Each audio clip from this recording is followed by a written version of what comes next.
Number 33, Hayden Lai.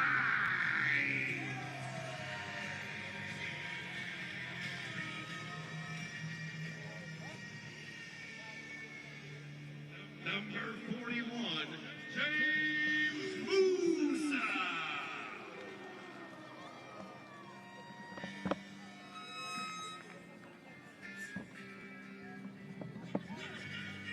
Number 99,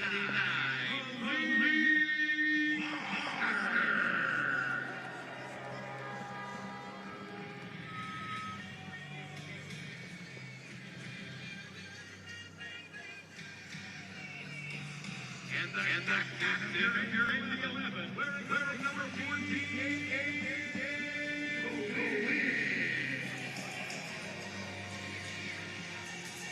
the head coach of Indy 11 is Sean McCauley. Indy 11 assisting our president, Gage Mahoney. The goalkeeper is Andy Swift. The head athlete for Indy 11 is Sky Franco. And the team doctor is Dr. Ashley Warren.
This is Indianapolis. And a winner of the Indianapolis 500.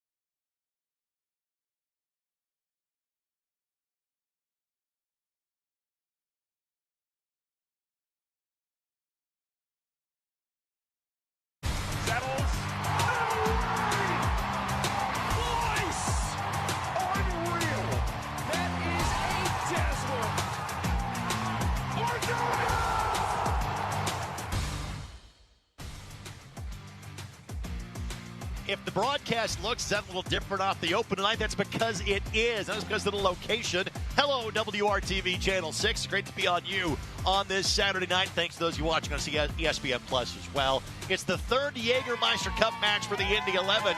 It is the first time they have done so from home. Tonight, their opponent, a familiar one of the Legion of Birmingham. Alongside Brad Ring, my name is Greg Rakestraw. Thank you so much for joining us. And we'll talk about this matchup and the fact these teams played just 24 days ago in a matter of moments. But for those of you watching in Annapolis, maybe say, hey, exactly what is the Jaggermeister Cup? Well, let's explain it to you. It is the first year that the championship has been involved in this competition. It was strictly in USL League One a season ago. So 38 teams are involved in it. Everybody is guaranteed 4 matches in group stage play. The 6 divisional winners and 2 wildcard teams will advance on to play extra matches. Quarterfinal play starts at the end of August. So, Brad, with that, your thoughts on this new competition? Yeah, I think it's great. Look, I played a lot of U.S. Open Cup games. I think it's amazing that the USL is putting this together to see this competition between championship teams and League One teams, and it's been a great start. And so far for the Indy 11, a great start indeed. They've been on the road for the first 2, both against League One competition, and both were wins.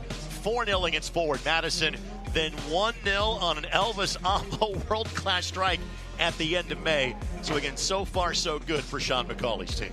Yeah, absolutely. Look, sometimes these cup games can get guys in form, can get guys in shape, and then give guys confidence. And, you know, I think from Sean McCauley's standpoint, the hope is that a game like tonight can get them pointed in the right direction. And as far as the standings are concerned, Birmingham has been equally successful. In fact, if we have a regulation win between these two teams, that team is guaranteed to win the group. So what happened last time? Well, Cam Lindley happened last time. Yep. 4 minutes in, Cam Lindley with a laser. That was all the match, ended at 1-0 for the Indy 11. Yeah, so good for Cam Lindley. It was such a good strike from distance, kept it low, kept it hard to the far post. Not much Van Unkel could do, keeping that one out of the back of the net. And by the way, first league clean sheet for Hunter Solt at the time.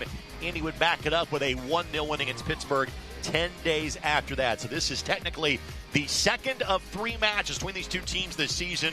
This one does not count in the league standings, but this one, if we have a straight-up winner, get you at least 1 extra game, if not more, starting in August. Starting lineups, opening kickoff from a sweltering Indianapolis comes your way next as you're watching USL Jaggermeister Cup soccer on ESPN Plus and WRTV.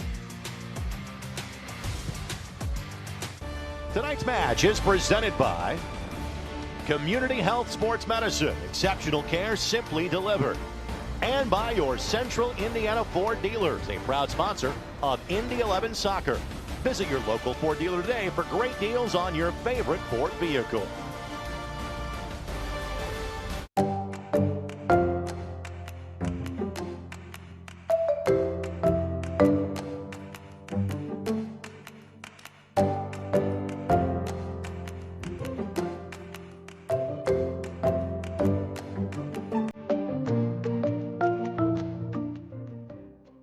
This is Molly.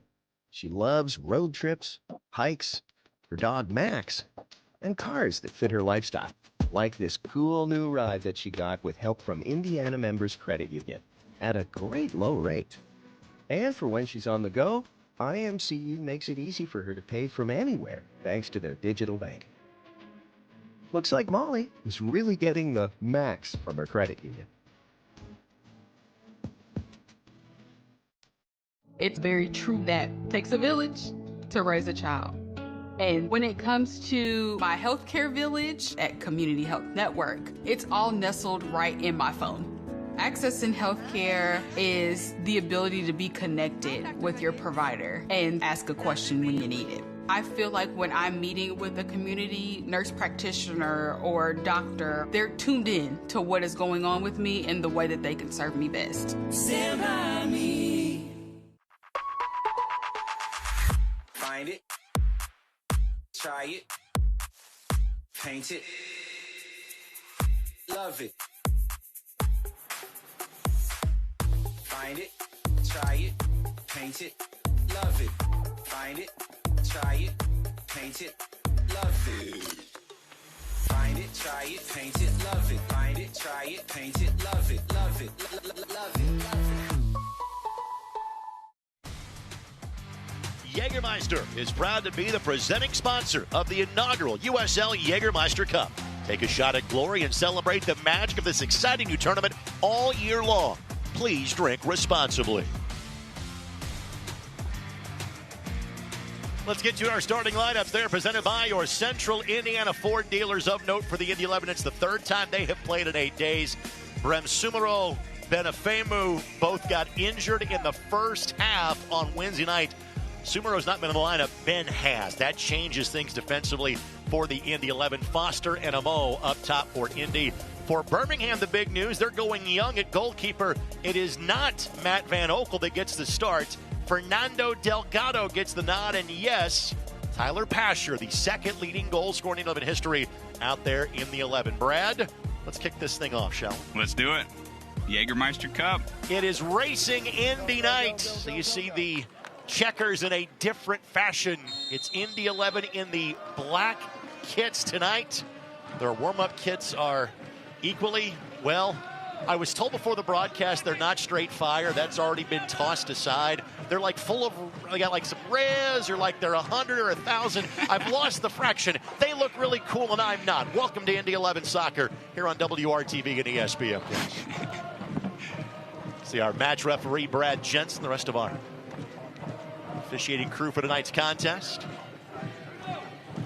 Indy won their first 2 Jaggermeister Cup matches at Ford Madison, as well as at 1 Knoxville.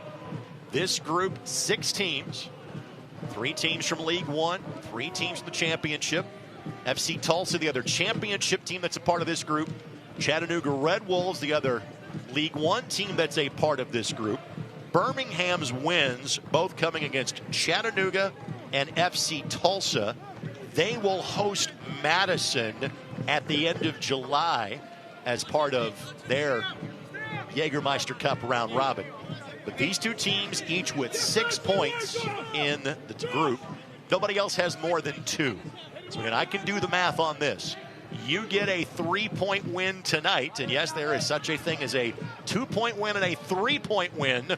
The way this tournament is structured, if a team wins straight up in regulation, they know the next match is inconsequential to them, and they are on to the quarterfinals. Take a look at our injury report brought to us by Community Health Network Sports Medicine, official sports medicine provider of the Indy 11. Aiden Stanley has not had company on that list for a while. Again, Sumero and Afemu both out. Afemu was named to the USL Championship Team of the Week a couple of weeks ago for his defensive work. Hayden White got tripped up, that draws the attention of our match referee. Let's get to our keys to the match. They are brought to us by your Central Indiana Ford dealers. Proud sponsor of Indy 11 Soccer. Quick restart. Brad, quick take on the keys. Yeah, I think for Indy, it's keeping this Jaggermeister Cup momentum, right? 2-0, as we discussed. Both of those were against League One teams. This is obviously a championship team, so different level of competition here, but keeping that momentum going. Number 2 is to find the playmakers. I think Rendon and Foster, Reneas, right? These are guys that are really good with space going at defenders. So can Quinn, Murphy, Lindley, can they get them the ball early so they can attack off the dribble? On the flip side, what is the outlook for Mark Briggs and Birmingham tonight? Damas. He is their go-to goal scorer. He is always dangerous. Number 9 up top. You see him making a run here. He is a really, really dangerous player. They need to find him as much as humanly possible. Number 2, I think they probably have a little bit of revenge on their mind, right? Indy went in, stole 3 points 3 weeks ago, Ray, down in Birmingham. Not to mention, Indy's gotten the best of them a couple times prior, so they're coming in here trying to steal a point or 3. In second of 3 meetings, the other one is a Sunday matchup in September on CBS Sports Network. Birmingham in their 7th season in the championship. They had made the playoffs every season until last year. These 2 teams are more similar than they are different, as whistle is called here. Indy will have the restart. But again, very veteran team, both of these squads. Guys have been in this league for a long time. You know what Aiden Quinn is for the Indy 11. Enzo Martinez is that guy for the Birmingham Legion. Again, Matt Van Oak on the sidelines. Heck, he's been playing against the Indy 11 for 12 years. Yeah. And the franchise has been around for 12 years to kind of give you that example. Everybody knows everybody in this group that is playing tonight. The Edmonton NASL days. Even back to Minnesota as well. But yes. There's some good matchups against Van Unkel. Obviously on the bench here tonight, but a heck of a goalkeeper. Another guy with tons of years under his belt, Tyler Pasher, that we know all too well. Ball forward. Only change for Birmingham has been their first ever change from a coaching perspective. We'll get that to you coming up in a matter of moments. And ball was deemed to have stayed in play there for Birmingham. Love the fight from Lindley here, setting the tone. Lindley got his first league start of the season against Birmingham back on June 4th. That will be a throw for Birmingham. And yes, the change is Mark Briggs. And again, Tom Sohn had been the head coach since day one of the Legion. Birmingham made a move very early in the season. Briggs available after leaving Sacramento. Always solid in Sacramento, but frankly, what was really their kind of crowning achievement was making the U.S. Open Cup finals a couple of years ago. And Mark now starting to rebuild to a certain degree in Birmingham. Yeah, he's got a good staff with him. Sean McCauley in his second season as the man in charge of the Indy 11. Sean was dealt a difficult hand on Wednesday night. He had to make 2 substitutions in the first 35 minutes because of those injuries, and that kind of then forced his hand in terms of squad rotation tonight. That's why Jack Blake is not starting. Jack has started in every league match so far this year. And again, now technically this is not a league match, so that record still kind of holds intact for Jack. But you'll see Pat Hogan coming in off the bench tonight because he had to play more minutes than was planned. Josh O'Brien back in the lineup, who sweeps this ball back to our broadcast location. here pitch side as well. Throw-in coming here in minute number 7. Birmingham. Big 6 minutes in, you see some tussles down in the corner with Rendon and Cam Lindley, and Indy's really coming out on the front foot. Ball's been down there most of the time here to kick things off, but both teams are certainly showing the fight. One of the ageless wonders of Birmingham, Fanuel Kavita, played that ball, deemed a flag, has stayed down. Pasher looking to play that across. Hayden White gets in the way. It will be a corner, but I remember seeing that vision of Tyler Pasher feel a whole lot different when he was here from 2018 through 2020. It looked like a really good timed run. Pasher's first touch gets a little bit wide, forcing it on his right foot, forcing him to cross it instead of taking a shot at goal. And White does a heck of a job retreating back to the near post to knock that out for a corner kick. 24 goals and really about 2 1/3 seasons, or really even 2 seasons with the Indy 11 as Pasher misses that one near posting. And he played the first third of 18, had 1 goal, got hurt, was done for the year. He took off in 2019. And had double-digit goals in 2020. But remember, we played 16 matches in 2020 because of the pandemic. So he did a lot in a short amount of time, enough to then earn himself a look with the Houston Dynamo, where he scored 6 times in 2 years as a native of Canada. This is now Tyler's 3rd season in Birmingham. Yeah, he's carved out a heck of a career. Proud of him as a former teammate of mine. Really nice guy, hard worker, good teammate, all the things that you want to hear about a player. James Musa, who was rested on Wednesday night, did not make the trip. First time that he sat for a league match this year, the veteran from New Zealand. Throw-in coming here for the Birmingham Legion. And let's explain this while we have a moment to breathe. 3 points as you would have in a regular season match for a 90-minute win. No points for a loss in that scenario. If we are drawn through 90 minutes, it is not going to be a draw. It will go straight to kicks. No additional 30 minutes. 2 points for a shootout win, 1 point for a shootout loss. Opportunity here. Hayden White plays it back, puts it into the path of a Birmingham player. That was Trejo who had a look. And Indy, frankly, very lucky that was not 1-0 in favor of Birmingham. And the flag goes up at midfield. See the replay here. Good ball, kind of central here. Adamas does what he does well and makes things happen. Pokes out to Trio, hits the post. But 2 chances early for Birmingham. Bright start for them, obviously, from an Indy perspective. Don't love giving up 2 chances here in the first, 8 or so minutes. Of course, this match is brought to you by the Keystone Group, specializing in transformational developments, construction management, and the blind back heel by White that went right to a Birmingham player. Maybe not something you want to repeat. And Trejo, another well-known quantity like Ronaldo Damas. I think there's a feeling that if these 2 teams can just kind of get on track, there's an opportunity for both of them. And frankly, there is not a lot of difference right now, say 6 through 11 in the Eastern Conference table. But again, tonight's match does not impact that. This will not count in those standings. This is strictly in the Jaggermeister Cup.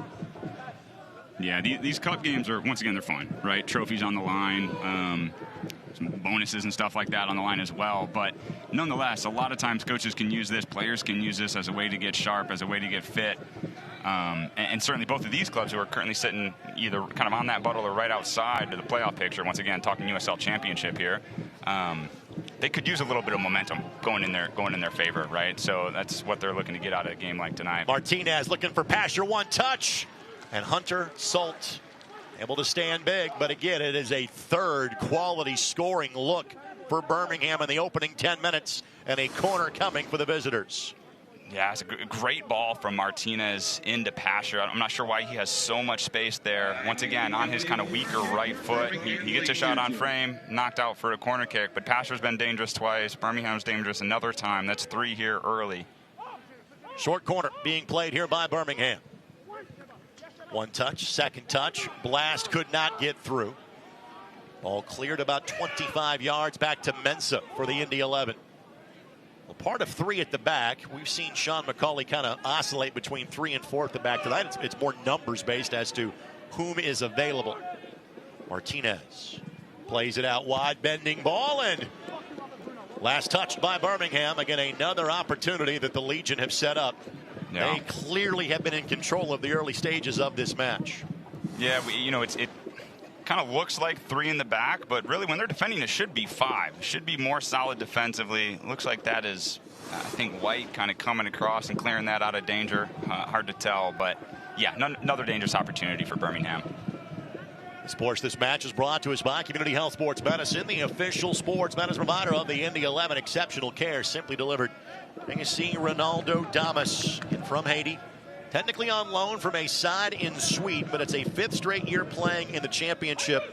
Ronaldo has 53 goals in his time in the USL Championship and is still just 25 years of age. To me, here is the most impressive stat about Ronaldo Damas. He has been a part of 2 different USL Cup winners on 2 different teams. That ball headed back, and Damas able to track it down. O'Brien trying to close him down. White gets there in time, but this is not exactly teach tape defensively being shown by the Indy 11. No, there's just too much space over the top. That was a kind of miss-hit header by Musa. I'm not sure why he didn't get clean contact on that. White came in and kind of saved the day again. He's kind of played this, kind of crisis mode defender a couple times here early on. No Benufemu tonight for the Indy 11. Out due to injury. That one hurts. Benufemu is a good player. He's been a very solid, I'd probably say their most solid defender all year. So that injury hurts, obviously for personal reasons for Ben, but for the team as well. No Aiden Stanley for the rest of the season, while he is known more for his offense than his defense. Again, that is another body out of a left back position that is unavailable for you. Pat Hogan is available off the bench tonight, trying to limit his minutes. Finn McRobb is as well, but frankly, Finn had to go 90 Saturday and then 90 Wednesday. And Birmingham hasn't played since last weekend. Indy played in the midweek. And to add insult to injury, literally, from Sumaro and Ofemu's perspective, that match finished at 11 o'clock Eastern time on Wednesday night. The alarm to get to the airport went off at 4:30 on Thursday morning. And you're back here playing 72 hours later.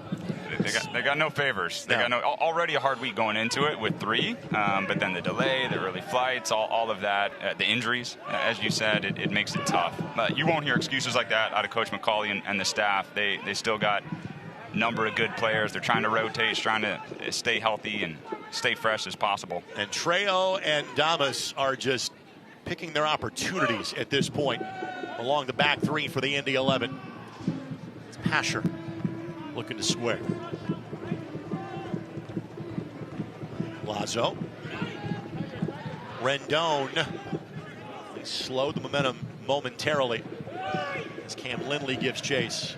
Just remind your fans you can show your Indy 11 Prime with exclusive IMCU Indy 11 debit card at any IMCU branch or online at imcu.com today. The ageless wonder that is Enzo Martinez marshaling the midfield. A legend for the Charlotte Independents. They dropped to League One. Enzo comes right here to Birmingham. Got his 50th career assist in a match here last fall. Real good player. Real good player. Good on possession. Gets the ball, pings it around, keeps it well, creates really good opportunities for teammates. We saw one already here with the ball over to Pasher. But all around really good player who's had a lot of success. Very fitting that Aiden Quinn is marking him, because simply put, those are 2 of the best 11 players in the history of this league, and there's not much debate on that. O'Brien squaring off Damas. And that'll be a throw-in for the Indy 11. Yeah, Indy's got to find a way to either slow this game down a little bit or calm it down or possess it for a second or 2. Sometimes it's a ball out of bounds just like this, where everyone kind of catches their breath and says, all right, guys, right, we weathered this early storm. Let's get it together. Let's get the ball down in their end and play from there. Amo the flick. Rendon the target. Foster and Rendon have both played a similar role tonight. They have to kind of do things a bit differently. I would imagine we would see Jack Blake, say, the last 30 minutes of this match. I think that's fair, yeah. 2 guys up top that are fresh to a degree for Amario Williams. He is just back from international duty. We have not seen him basically in a month since he had that brace against Hartford coming off the bench literally 31 days ago on May 28th. Jamaica did not advance out of the group stage, the Gold Cup, so he is back. And because of the injuries, Elliot Collier did not play on Wednesday night in Tampa Bay. So he's got fresh legs as well. So you could see a little help from the sidelines for Indy in half number 2. Can this group keep it level until then? Yeah, great tracking by Quinn there to win the ball for Indy.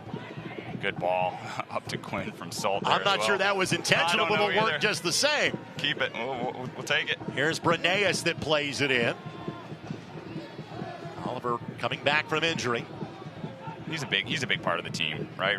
Breneas, he brings a different, I think, kind of level and sophistication out there. McRobb will even say himself, he's not quite a left wing back, right? And he's done a great job filling in there. But Breneas is a little bit more naturally there, kind of getting in those attacking positions, kind of making things happen down the left side of the field for Indy. Breneas, the first native of Sweden to play for the Indy 11. Much like Finn McRobb, played his college soccer here. Only difference is Oliver then went back home to play professionally briefly. To be a pro in the States for the first time is Breneas. Got hurt in the Open Cup debut against Miami. But tough to find minutes since then again. Onside, Sebastian Tregarthen. 11 matches the championship, just 2 starts.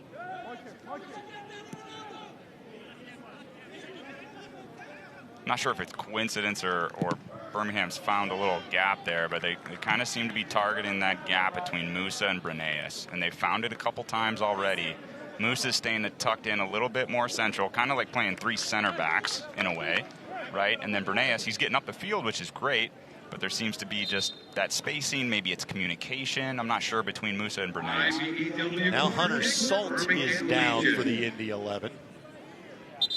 And the trainer being waved on here. This is not good. Hunter getting his 3rd match in 8 days.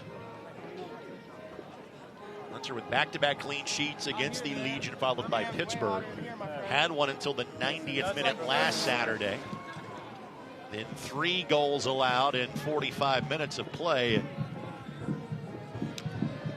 Yeah, hard to tell if something happened right before that or not. Initially, it kind of looked like he was holding his leg a little bit, but then he was kind of doing a stretch, which made me think maybe it was kind of lower back stiffness, maybe. Hard to tell, just speculating at this point. Reese Charles Cook actually played in the last Jaggermeister Cup match. He got the match in Knoxville and played in both U.S. Open Cup matches. Reese has been solid. Problem is, again, you're in position for a second time in 4 days to potentially have to burn a substitution that's unplanned. It's tough. Very early in the match. It's real tough as a coach, right? You go in with a certain idea and plans, and then when early injuries happen, hopefully Salt can keep going here, but when early injuries happen, it really throws off the rhythm of everything. He's back up now, and so hopefully he'll be able to soldier on. Fans, the Summer of Soccer presented by Indy Roof and Restoration runs through July 12th. Follow the Indy 11 on social media to learn more about how you can take part in the Summer of Soccer promotion and have a chance to win an all-expense-paid trip to Charleston, South Carolina to see the boys in blue at Patriots Point on September the 6th. So Salt will soldier on. Salt in his 2nd year on loan for the Portland Timbers. Just 23 years of age at 6'7". Very young goalkeeper, not quite as young as Delgado on the other side of things. Yeah, we had that queued up. He was going to be 15 years younger than the night starter for Birmingham, and they like to go the opposite direction. Yeah. You actually saw it. It wasn't on camera, I don't think, but Van Onkel was giving some early pointers to Delgado, which, what a experience for Delgado to be playing behind Van Onkel, but also Van Onkel serving as the goalkeeper coach there as well for Birmingham, and just being able to learn everything that Van Onkel has learned over the course of his great career. And technically, Trevor Spangenberg, another veteran, is listed on the roster. He has not appeared in a match this year. As the native of Valparaiso, opportunity here. Amo, Foster turns on the Jets. Foster overruns the ball. Fantastic turn, trying to find an angle, and I'm not sure how he got as much on that as he did. Good chance for the Indy 11, Brad, that could have been more. It could have. You'll see a replay here. Amo does a great job pressing this ball, gets a toe on it. Foster using his speed. Second touch right there, gets caught up under him a little bit, but a creative little spin move and cut back for the shot on the left. Maybe that'll be something that'll kind of get Indy going a little bit here and kind of them going on the front foot. Frankly, Amo and Foster can be those types of players that can do a lot without having many looks. You know, it may be on the counter tonight for the Indy 11. Yeah, I don't think they care. I don't think Coach McCauley cares how it comes, as long as it comes, right? I think this group has realized they're going to be more of the 1-0 grinder group. And honestly, you know, it was looking like 0-0 in the match last Saturday before a 90th minute goal for Vegas. Indy had that 1-0 lead by halftime of the match on Wednesday, just couldn't hang on to it against the Rowdies. Again, kind of targeting that right side of the attack for Birmingham. Back post, Damas plays it across, and Salt closes the door. What a save. That should have been 1-0. Birmingham Salt appears to be doing just fine. It is a corner for the Legion. What a save. Goodness. Once again, Birmingham going down the right side. The ball back post, Damas does a fantastic job hitting it back to Trio, and Salt comes across, gets low, gets big. At the huge save to keep Indy level. Let's tell you about Danny Trejo. 37 goals in 3 league seasons. Helped lead Phoenix to the league title, playing for your former teammate in one, Guerra, 2023. Bending ball in. Musa got there first. And to be frank, Birmingham is picking the back line apart for the Indy 11. They've got nothing to show for it yet. They really are. And once again, I'm not trying to, pinpoint them out a little bit here, but Musa and Brenea's got to figure this out on the left side of the Indy defense. They've gotten in behind them 3 or 4 times already here in the first 21 or so minutes, and it's way too frequent. Playing with fire here. Indy's chance was brief on the counter. Birmingham's chances have been numerous. And that will be a foul against Tyler Pasher. And Tyler, being the polite and respectable Canadian that he is, immediately offers his hands to Elvis Amo and apologizes. We'll have a very special guest that will be joining us here in just a matter of moments. It is Racing Indy night. We've been so busy describing the action, we haven't had a chance to talk about all the different themes that are taking place with the Indy 11. And there's no better way to celebrate Racing Indy night than potentially with a win. Malik Foster with an opportunity here. Good looking cross that could not be settled.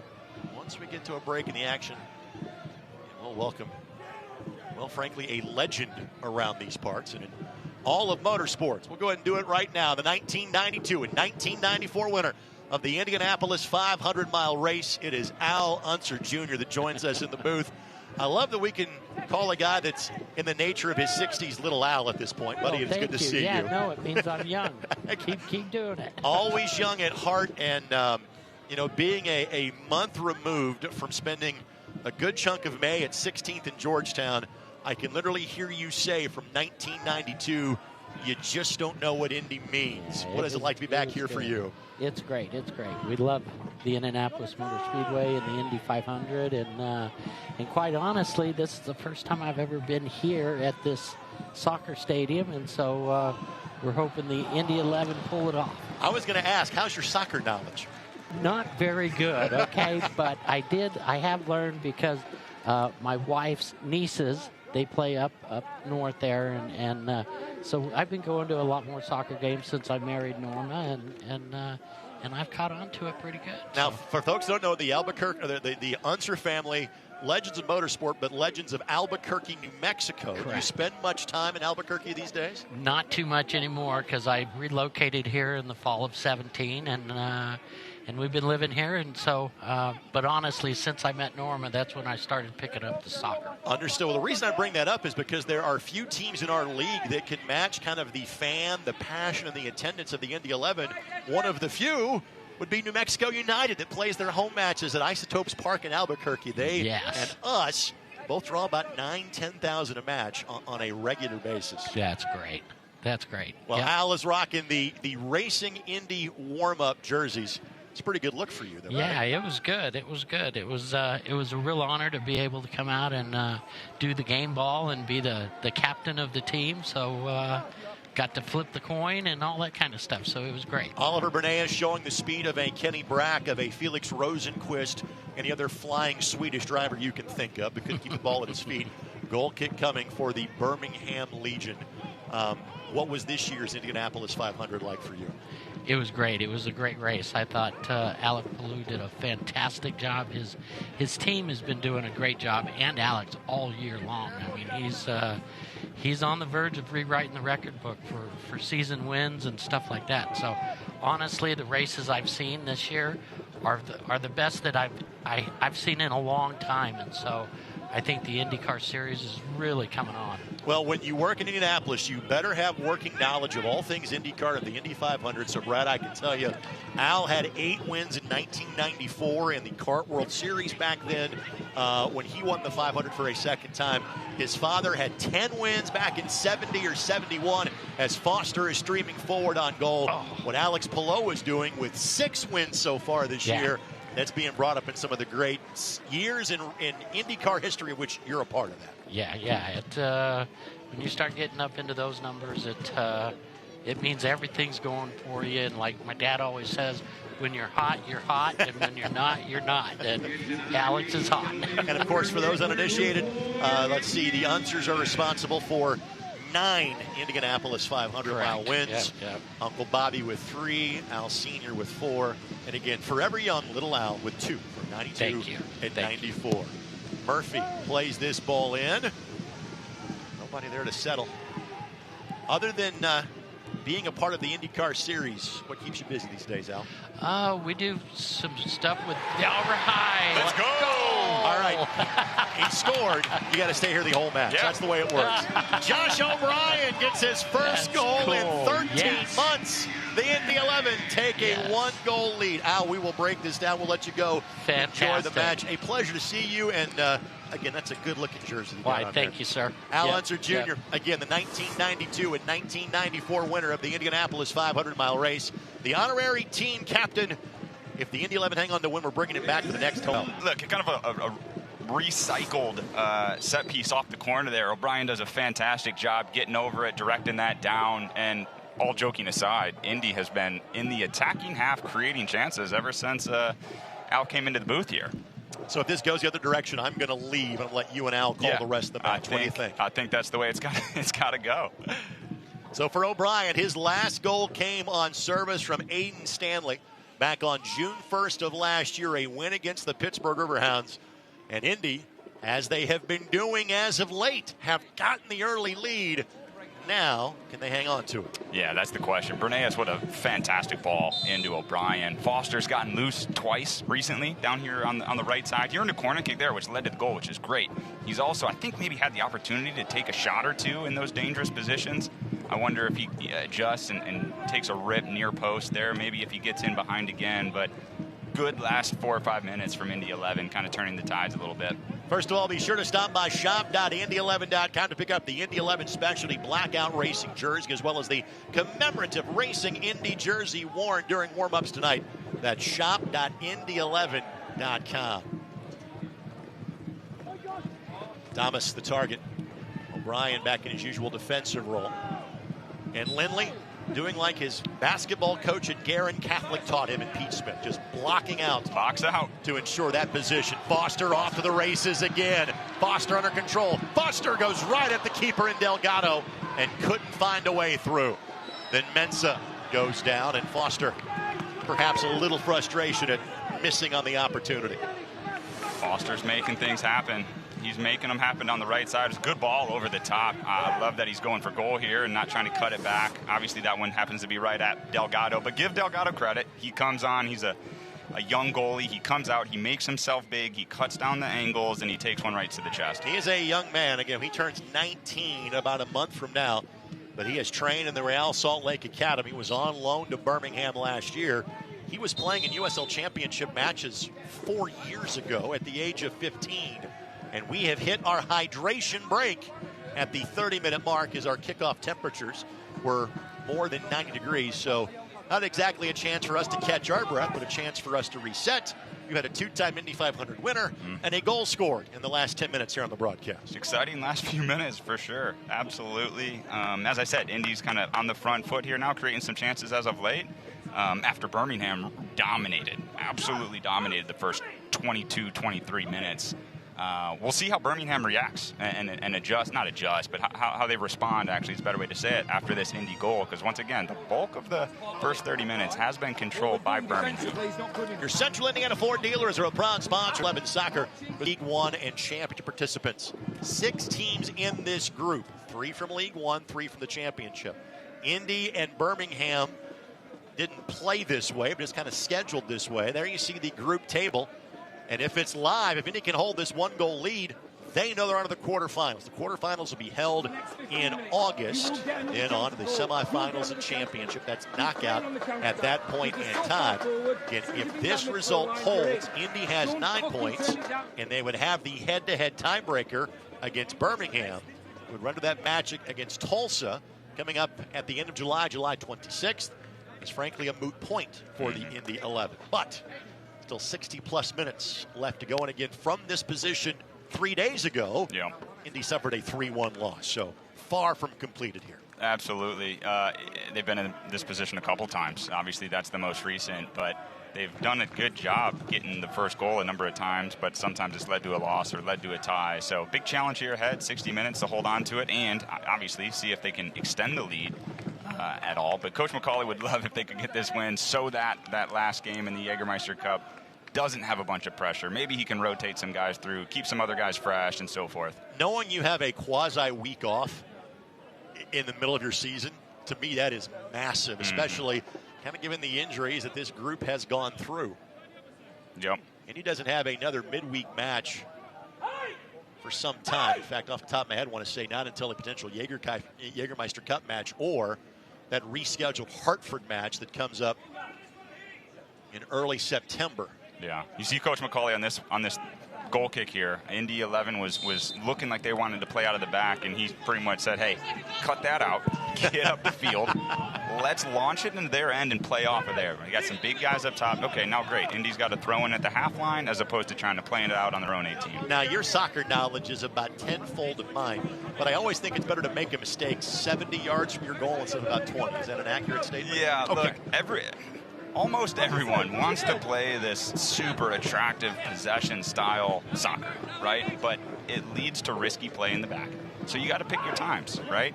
And at certain times throughout the game, it's lump it, get up, win, and play off second balls. And I think that is what Coach McCauley prefers, at least right here in this moment.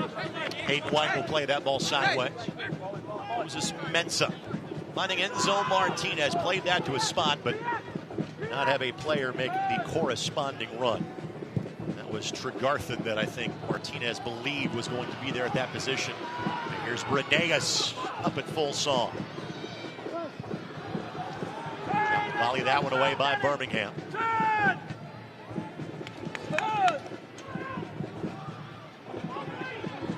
Well, the opportunities have not been as plentiful for the Indy 11. It does feel the pitch is somewhat balanced in terms of the up and back nature of this one. Experience comfort in downtown Indianapolis when you check in to the Hyatt Place at Hyatt House in downtown Indy.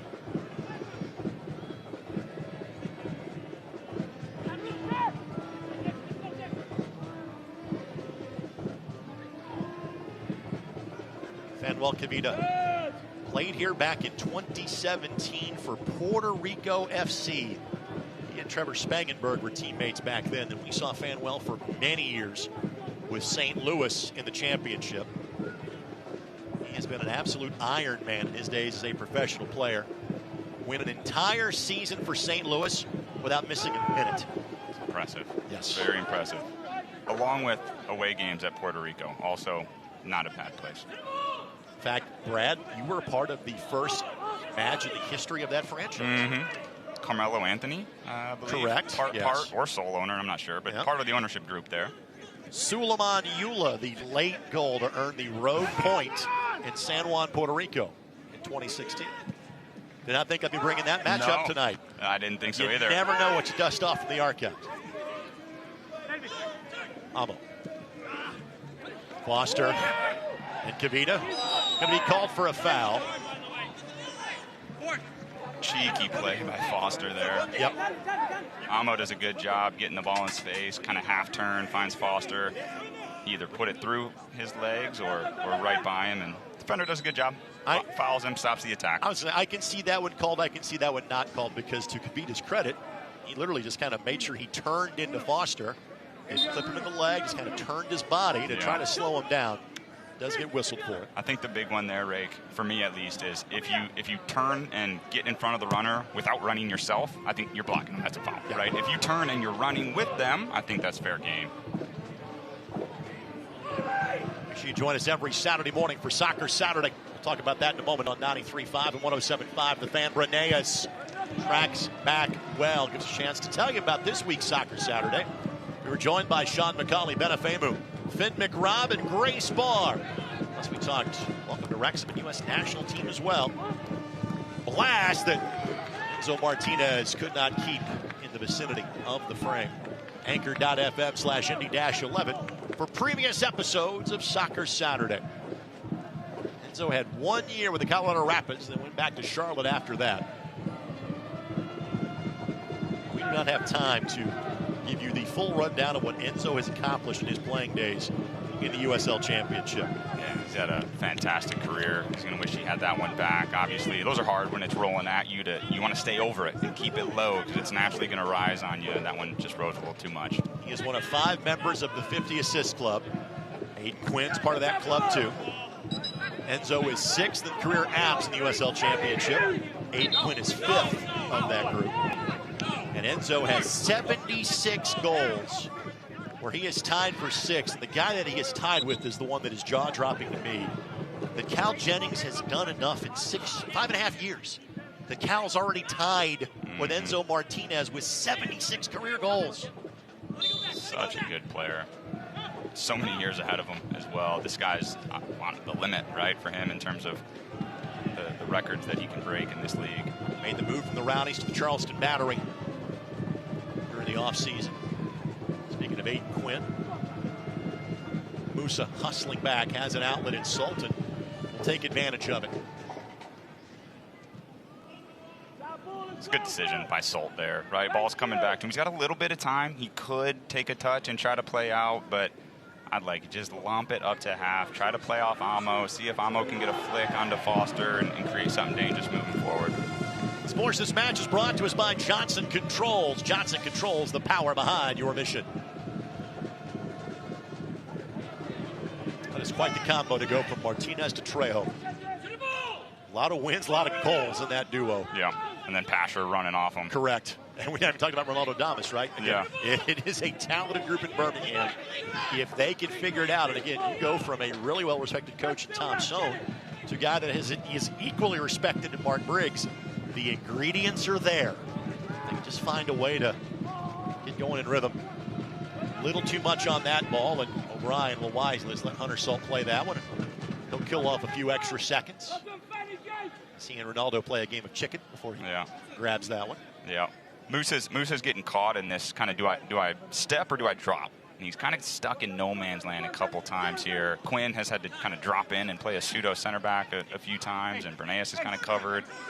I think that's a little bit with Pasher. Pasher's putting some.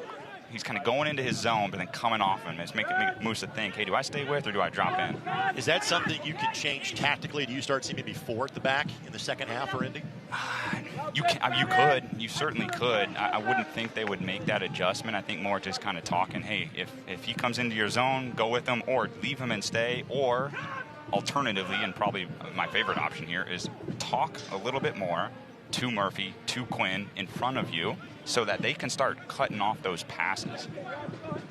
A guy that I played with, Greg Janicki, Colin Falvey, right? Some of these guys were such good communicators, and they made me smartly, kind of do their dirty work in front of them, cutting off passing lanes, just shifting a little yard right, little yard left. It makes the job a lot easier for them. McGowan Insurance Group and Auto Owners Insurance have teamed up to make tailored insurance policies for your family. Pasher, that's a legendary run, just not the result that, again, we saw so many times, if not at this facility, that what we can see to our left in Lucas Oil Stadium. That was Tyler's 3 years with the club when the primary home was there. Such a good run from Tyler Pasher. He kind of fakes a shot here. O'Brien can't keep up. He's got a good chunk of that far post open, but just goes wide with it. Josh O'Brien should not feel bad about that statement when you said O'Brien couldn't keep up. It's not many people can. Correct. Not many people. I know I could not keep up with Pasher many of times in practice. And again, we've seen Pasher play on the right as he is doing tonight. You know, the Indy 11 offense for so many years was, hey, Tyler, go on a flyer and just let him work that left side, let him outrun everybody and kind of play off of that. Yep, yep. Your Central Indiana Ford dealers, a proud sponsor of Indy 11 soccer. Visit your local Ford dealer today for great deals on your favorite Ford vehicle.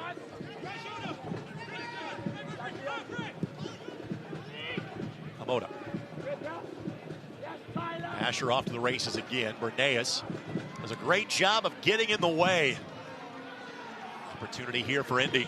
Bernays knocks it forward for Foster. Works his way around Roof. Has Lindley in support. Lindley in stride. Lindley! What a sequence from Indy. Bernays with a beautiful run. Oh, such a good sequence there from Bernays. Lindley coming late. Almost gets it on frame. Lindley looking for his second goal of the month against the Legion. And frankly, in very similar fashion. Yeah, great feet. It's so hard to defend when someone's dribbling up the middle with pace. Foster makes a great run. Foster shows good patience here, passes it back middle, goes to Lindley for the great strike. 6 inches lower, that's in the goal, and Indy is flying high here heading into halftime. Lindley is not the guy that's going to get the poacher's goals. He's looking for all the highlight goals from distance. If he's going to take a shot, it's from kind of that top of the 18. Again, right idea, just a step in front of Ronaldo Damas. And frankly, while the opportunities have not slowed for Birmingham, Indy is now at least matching them. This has been a fun back and forth to watch these last 15, 20 minutes. Yeah, you're absolutely right, Rick. This is a moment here. The next, 4 or 5 minutes, Indy has conceded some goals at inopportune times, right? And a lot of times that's kind of last couple minutes of the first half, first couple minutes of the second half. So it'll be big for them to keep Birmingham here at 0 heading in. Made contact with Lindley. Frankly, contact that was unnecessary. That is the gripe you are hearing from the Indy 11 bench off to our right. To Lindley's credit, he did a good job of not reacting, just kind of looking at officials saying, hey, you're going to call that? Yeah, you would think maybe the AR on the close side or the fourth official would have maybe gotten eyes on it. Which is exactly what Indy's issue, I think, was there. Foster. Amo.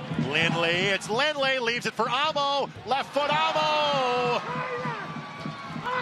Could not finish. Such a good run. Foster's just been so dangerous this first half. Lindley makes a great run out of the midfield. See a replay here. Foster on the ball, dribbling at him with speed, just making things happen. Lindley with a great run. And he puts Amo maybe just a touch wide, but Amo's just trying to get around that and get that on frame.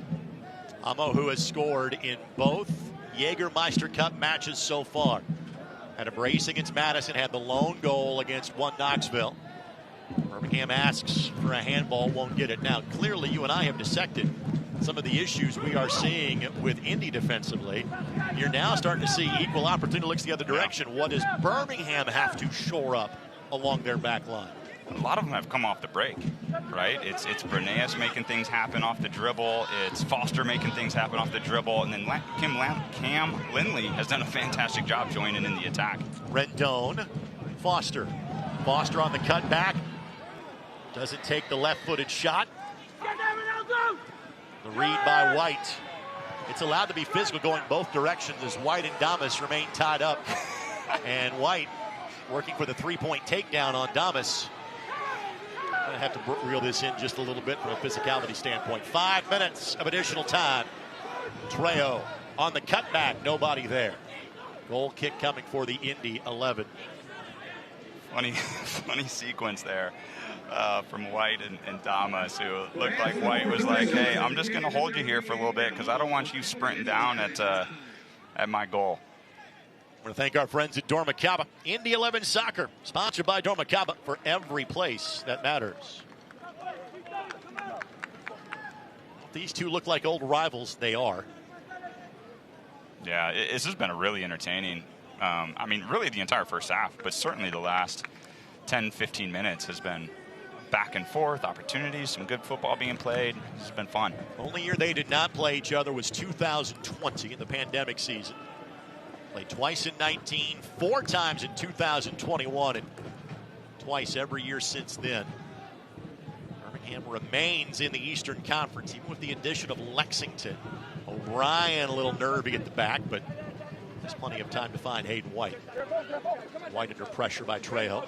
Rendon definitely kept that ball in play, and again, that was carried over by Homoda. Birmingham is the only team in the Eastern Conference that is in the Central Time Zone. Hayden, the veteran, over 250 matches in England. Now been in the States for 10 months. Joined the Indy 11 in late August last year.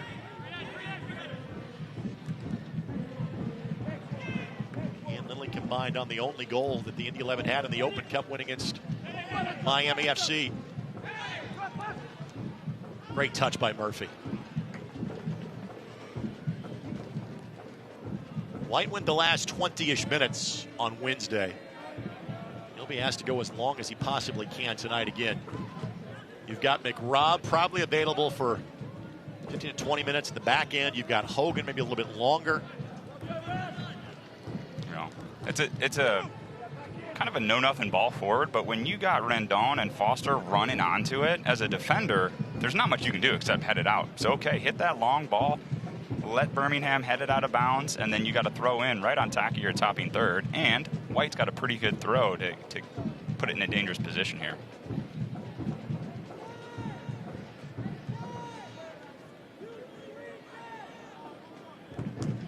Amo the target. Able to keep it in play. Foster. Can he walk the tightrope again? Amo. Great support by Foster. And that will be a corner. I think it's about as good as you can hope for out of that scenario. Yep. Foster's playing with a lot of energy here in this first half, making things happen for Indy. Really good first half out of him. And we have seen this, to me, almost more this season than years gone by. That one goal just changes the overall tenor of the match. It was almost exclusively Birmingham the first 25 minutes. It's been very even since that time. Murphy will offer the service. They'd love to get one more before halftime. Bending ball that Musa got to, but couldn't steer on frame. This is the part where I remind folks that a couple of years ago, Indy had a 3-0 lead in a match against Birmingham. Had to score late to win 4-3. So crazy things have happened between these two teams over the years. That was the night that Solomon Asante had 3 assists for the Indy 11. A lot of touch points in terms of commonalities between these two teams. Alex Tronali was here in Birmingham for many years, played for the Indy 11 briefly. Stefano Pino last year with Birmingham after 2 years with the Indy 11. The obvious tie of Tyler Pasher. Just a lot of championship veterans that know each other well on the pitch tonight. Closing moments of this one. We'll hear from Sean McCauley coming up in a matter of moments. I would tend to think Sean's pretty happy what he's seen from his group right now. And again, what's at stake? If we have an outright winner, that team guarantees their berth in the Jaggermeister Cup quarterfinals coming up in late August. Murphy digs in, but it is deemed Heekman the foul on Martinez. Again, there's not much time left in it. Lazo a nudge to displace Quinn. We'll see when Brad Jensen takes a look at his wristwatch, but we are to the 51st minute. We have filled our 5 minutes. We are playing some additional time. Pasher looking for Trejo, and I think that just might do it. No further action is necessary. It's been fun. It's been better for the home side. The Indy 11, courtesy of Josh O'Brien's first tally in nearly 13 months, have given the Indy 11 a 1-goal advantage at the break. And as he always does, Sean McCauley makes a beeline for our broadcast position. And he joins us now. Sean, again, your thoughts on where you stand 1 goal up here through 45. Obviously pleased that we got a goal up. We've had a couple of other chances. So have they. That's the biggest problem that we've got to face now. You know, is managing their threat. because they've been able to get a few chances at our goal, especially early on. Once we figured that out, we started hitting them on the counter-attack and being really dangerous, so we need more of that in the second half. We're going to say tactically, defensively, things that you might change. I think you kind of have that under control right now. Yeah, the problem is that we're playing three defenders. They've got 3 forwards, so that's a very risky advantage to them. Playing man for man at the back. The difficulty we've got is when one of the forwards drops off into midfield, one of the midfield players should pick him up and they're not. So I need to discuss that with them. And the biggest problem is obviously is Pasha's doing it really well. He's dropping deep, and it's leaving Musa and Olibrinus in a bit of a no man's land, and nobody's tracking the runner when he leaves that space. So my message will be to Quinny, if he drops deep, you take him, and if he runs forward, it's Musa's job, and that's going to be as simple as we can make it. All right, go have that discussion. Thanks, my friend. Thank you. Sean McCauley coming to join us as he always does. He will join us post-match as well, and our player views post-match will be determined by are we going to penalty kicks or not. Right now, the answer is no, because the Indy 11 have the only goal, trying to clinch their berth in the Jaggermeister Cup quarterfinals. It's Indy 1, Birmingham 0. It's the USL Jaggermeister Cup on WRTV and ESPN+.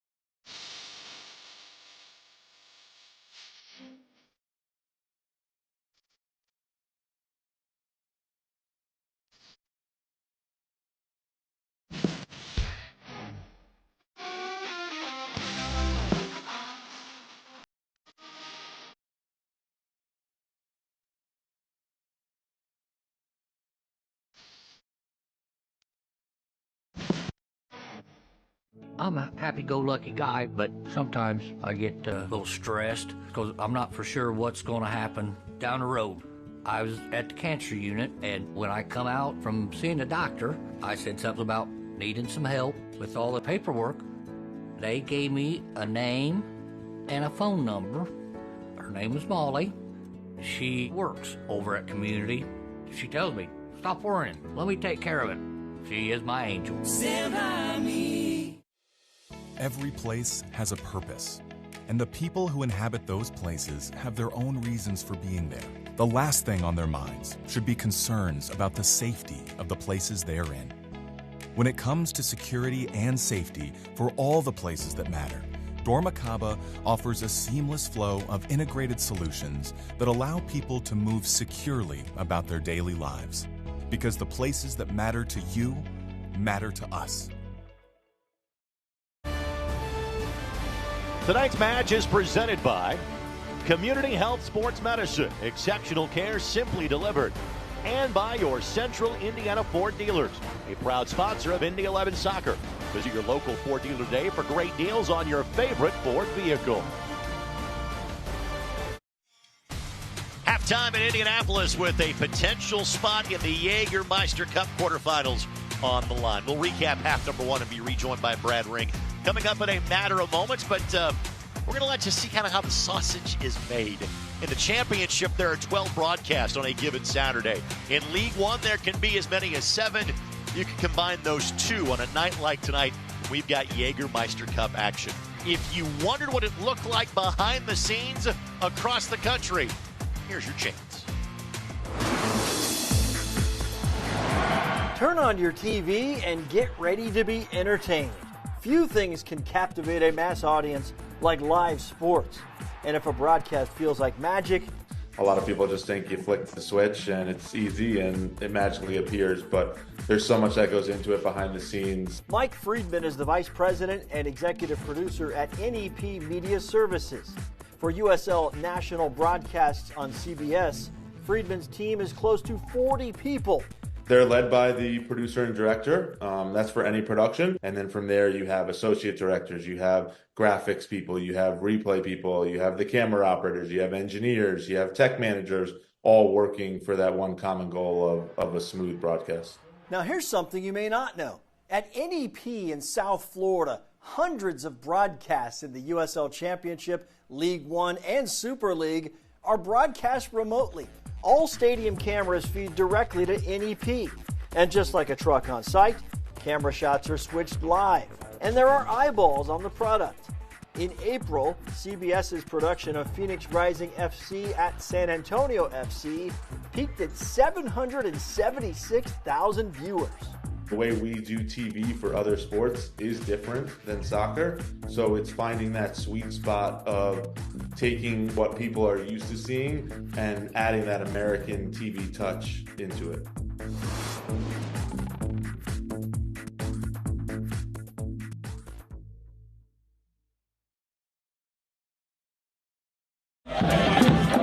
The summer of soccer is here with the Indy 11. And you've got the chance to win a getaway to Charleston, South Carolina. When you grab our Summer of Soccer ticket deal, you get 10 entries into the Summer of Soccer Getaway Sweepstakes for a chance at a trip or two with flights, hotels, and meals covered. All this while you get to have a blast with the boys in blue all summer. Get your tickets now at Indy11.com.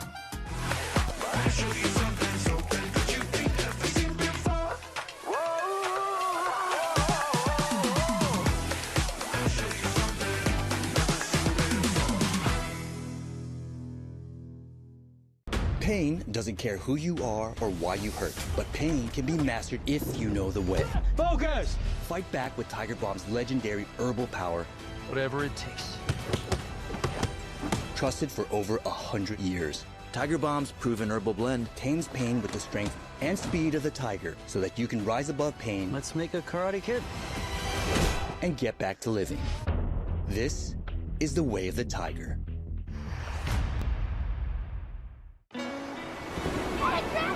Wait, come back!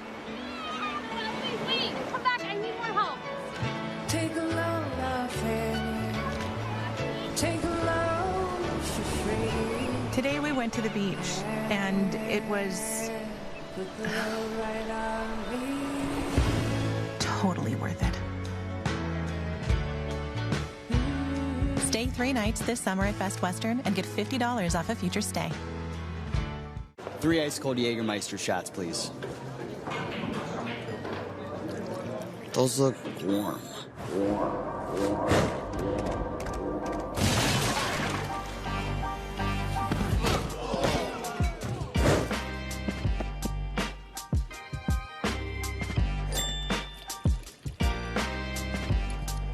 Serve it cold or don't serve it at all. Jaggermeister. Damn, that's cold. Brilliant strike from Nicoletto. Push the switchbacks up 1-0. Slotted toward goal. A flying start for Charleston Battery at home. They say it's a radio show, so why are we on TV? That's a good question. We've got a lot of them for Sean McCauley. The Indy 11 head coach joins us this week. Feel like he's got some ideas that are going to help revolutionize the Indy 11 and what the championship looks like moving forward from a recruiting standpoint. North Carolina FC ends Louisville's historic unbeaten run to start the season. What does it mean overall? We chat about all that and more. USL All Access Tuesday night. After your look behind the scenes, this is more of the forward-facing content from USL you're used to. Our news and notes, and this is kind of a two-parter between North Carolina FC and Lou City. That first loss happened last Friday night. Brad, they were scheduled to play tonight, but some travel issues getting North Carolina to Louisville. That match has been postponed to tomorrow night at 6 o'clock. Yeah, I mean, look, Louisville City has been a dominant team in this league for a long time. Heck of a streak that they had there. Kudos for NCFC for breaking it, but we'll see what happens on this rematch. And NCFC, one of the teams that Indy is chasing in terms of a potential playoff spot in the Eastern Conference. And I'm not sure there has been a team that has figured out the youth pathway proposition as well as Orange County. They are bringing in former Rangers and Scotland youth Stephen Kelly in from the Scottish Premiership. And congratulations to Spokane Velocity. They are unbeaten through 11 matches in League One. Now, this is one of, again, numerous matches in the third leg of 4 of group stage play of the Jaggermeister Cup. Let's show you some scores and schedules from elsewhere around the country.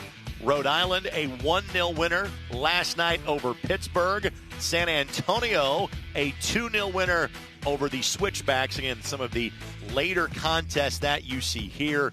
Of note, that Monterey Bay squad will be here next Saturday night as the summer of soccer continues for the Indy 11. Again, that will be the 4th home match in 5 weeks. Slightly later kickoff for July 4th festivities. 7:30 be the start time for that match against Monterey. With that, we'll take this quick timeout. When we come back, first half highlights, first half stats, second half kickoff is not far away. You're watching Indy 11 Soccer on WRTV Channel 6 and ESPN+. The main part of my job is definitely listening. People deserve transparency. I don't want the financial part to be something that stops or hinders a patient from having the health care that they need. I try to treat each person like they're my mom or my grandmother, my daughter, my husband. I want them to know that they're not just another phone call for us. And it's very rewarding to know that I can provide peace of mind. Stand by me. This is Paul. He loves running, music, and DIY home projects. In fact, he's remodeling his kitchen thanks to a home equity line of credit from Indiana Members Credit Union. They connected him with a loan officer, got him approved at a great low rate, and made it easy for him to make his monthly payment from anywhere thanks to IMCU's digital banking. Looks like Paul can do it all with a little help from IMCU. Success doesn't come easy. It takes grit, hustle, and relentless effort. Every step forward brings you closer to greatness. This is your moment. Elevate your game. El Jimador Spiked Bebidas. Our team at Security Federal Savings Bank welcomes you to our newest location, our West Carmel branch on Michigan Road, here to serve you. All the services you expect from a premier bank, personal and business banking, wealth management, trust services, and much more. The Security Federal Savings Bank branch team offers the expertise and knowledge you want and expect. Security Federal Savings Bank, proud of our team and our newest West Carmel location. Jaggermeister is proud to be the presenting sponsor of the inaugural USL Jaggermeister Cup. Take a shot at glory and celebrate the magic of this exciting new tournament all year long. Please drink responsibly. Thanks to our producer, Seamus Crider, and the rest of our tremendous crew behind the scenes alongside Brad Ring. My name is Greg Rakestraw. Again, not exactly a cool night. Ending it for Birmingham. This is like 4 months of the year for them. 1-0 is the score. Indy leading the lead. Let's get you to our first half highlights. And again, the early opportunities, Brad, were dominated by the visiting side. Yeah, Birmingham came out of the gates flying. They created 5-6 chances early on. Wasn't able to capitalize on it. You see Pasher here, who was really dangerous in the first half. Another chance here, started by Damas and hits the post. But they created several really early on. Indy kind of weathering the storm. Martinez has been good for them. Ball into Pasher. Takes it with his right foot. Salt came up huge a couple times as well. But then Indy starts to turn it around. You see Amma winning the ball here. Foster getting in dangerous positions, creating things. Frankly, from the midway moment of the half on, the chances didn't stop for Birmingham. They just picked up as well for the Indy 11. And of all the saves that Hunter Salt has made, that has been his best of the night. That was huge. That was huge. And here's the goal, right? Bernays, beautiful cross in. O'Brien hands it down past Delgado. And really, this is when the tides turn for Indy. Indy with a 1-goal lead. 45 minutes to go in this one. Birmingham will have the opening possession. No substitutes for either side here in the first 45. Delgado will have to deal with the setting sun to our west in this east-west pitch alignment. That'll be a foul against Musa. Tregarthen was the player that was able to track it down. Again, there weren't many whistles in half number one. This sets up a set piece in a dangerous position to start half number 2. Yeah, not the best foul for Musa right there. I don't think the attacking Birmingham player was really going anywhere, but puts his defense in a position here where they got to come up big on a stop. Luckily, they got a 6'7" goalie, you know, kind of taking care of most high balls, but nonetheless, dangerous opportunity here for Birmingham. The 11 soccer presented by Dorma Kaba for every place that matters. It is the left foot of Tyler Pasher. 1 of 2 options here for the Legion.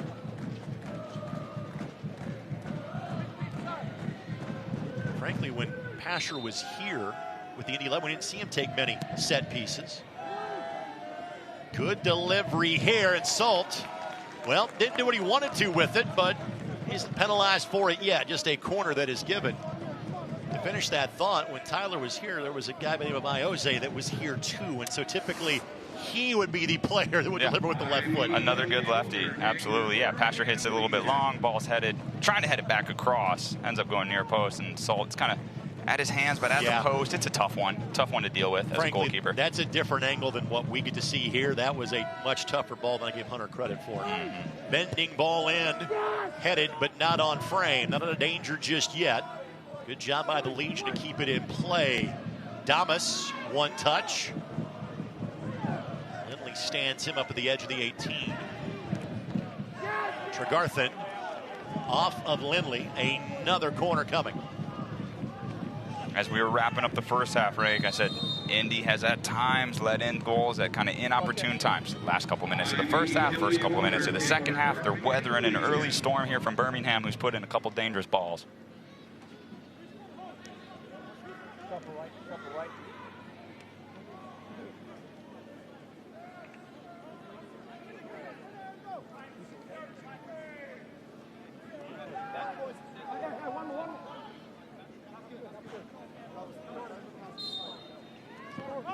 Short corner.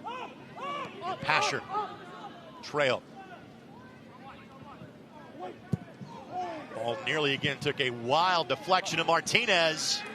There are a few that have the skill to pull off what he just tried and just steered it wide from the side of his right foot.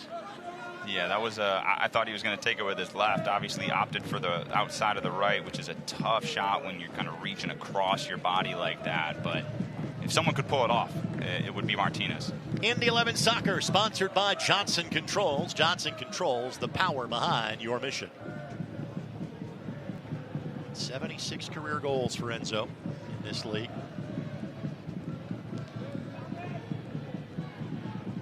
First 50, that's going to be a foul against Indy, and again, whistles have suddenly picked up here to start half number 2. Got physical at the end of the half, and a bit of a message is being sent in both directions. Yeah. And one thing to keep in mind here, the first 15-20 minutes, Rick, that we're used to, I'm not sure if Birmingham is right now they're kind of looking into the sun. So if Indy can kind of get control of the ball here and put some balls over the top. Damas got by O'Brien. Trejo, first time, no, won't get a look at the second time, and that's probably a situation where Damas may have been better served dropping to the ground upon contact.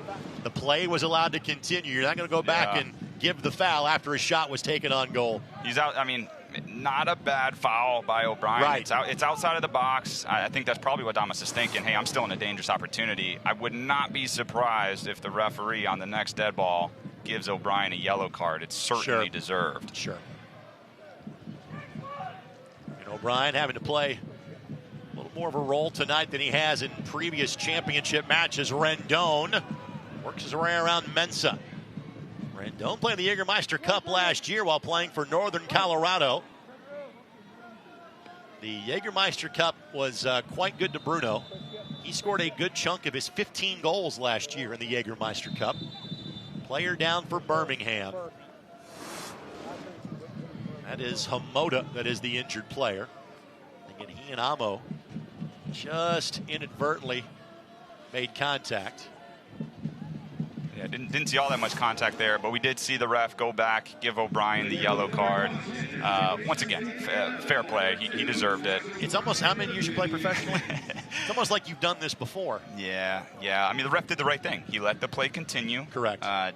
they almost scored off it, and then he goes back. He gives the card to O'Brien. O'Brien's fine with it, by the way. He knew what he was doing as soon as he grabbed the jersey. Hey, I'd rather pull it here than let them break a goal.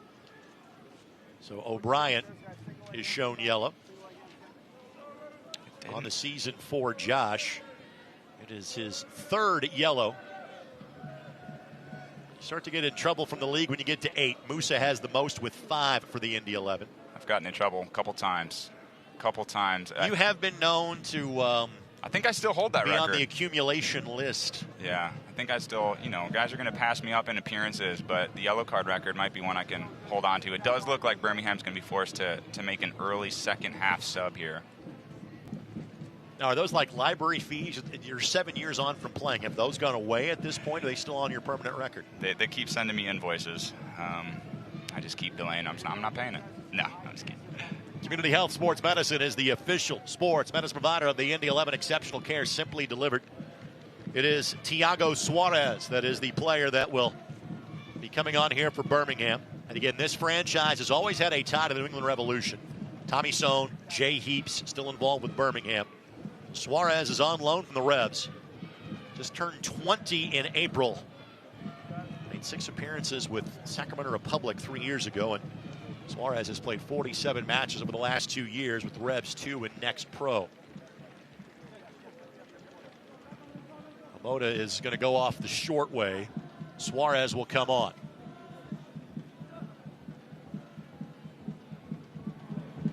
So like-for-like substitution here.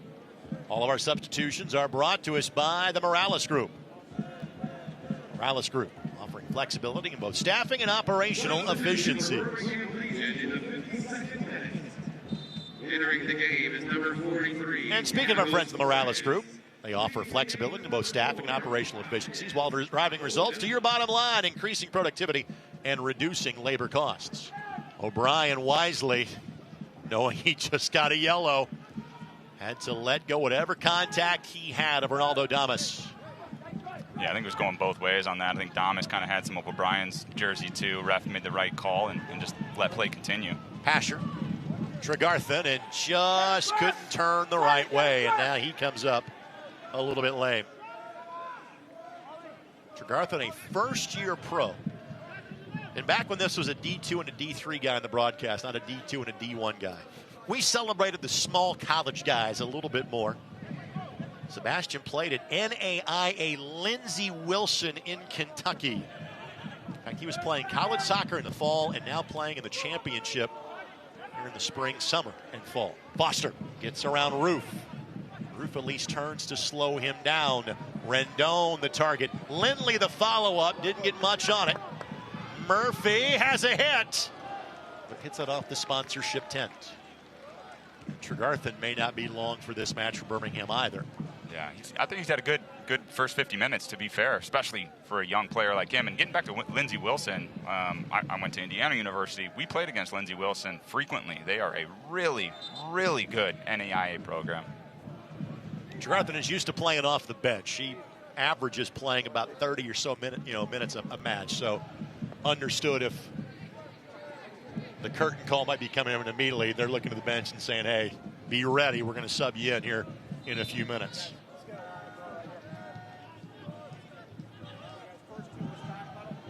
Hamoda has made it back to the Birmingham bench, by the way. That's good to see. And these two teams will see each other on September the 21st as well. And obviously for Birmingham, even if they lose tonight, there is a chance they could get in as one of the 2 non-group winners in the Jaggermeister Cup. There will be 2 kind of wild card entrants in terms of points and goal differential and things like that. So all is not lost for the Legion in terms of this competition if they were unable to make up this 1-goal deficit. Same holds true for Indy, because Indy comes in +5 in goal differential. Putting up 4 against Forward Madison and 1 against 1 Knoxville. Last time they played this cup competition 5 weeks ago. Tregarthen. Again, won't be able to track that down. Breneas able to rotate back. So you said pretty much verbatim what Sean McCauley said in his halftime interview. Now let's flip it forward 10 minutes. What are you seeing, if anything, different in defensive coverages for the Indy 11? Yeah, we haven't seen too much of that situation, and that situation is Birmingham's playing with 3 attacking players, Indy's playing with 3 defenders, right? So sometimes it's tough. You always want to have an extra guy, or sometimes 2, in the back. So what's happening is a passer or other attacking players for Birmingham are coming up on the defense and then dropping off. And the Indy defenders don't know, do I hold my shape here and keep my line, or do I go with them in the midfield? What I said and what Coach McCauley said as well is, hey, let's talk to the holding midfielders, Murphy, Quinn, sometimes Cam Lindley. Let's talk to them, get them in better positions, just get better structure organizationally, and that's going to shut out most of those chances. We've only seen it once so far. It was on the other side where someone was up on White. They dropped in, and White kind of chased him, and then White was out of position for a minute. Nothing came from it, but something we'll keep our eye on here as the second half continues. Quinn with space usually leads to good things.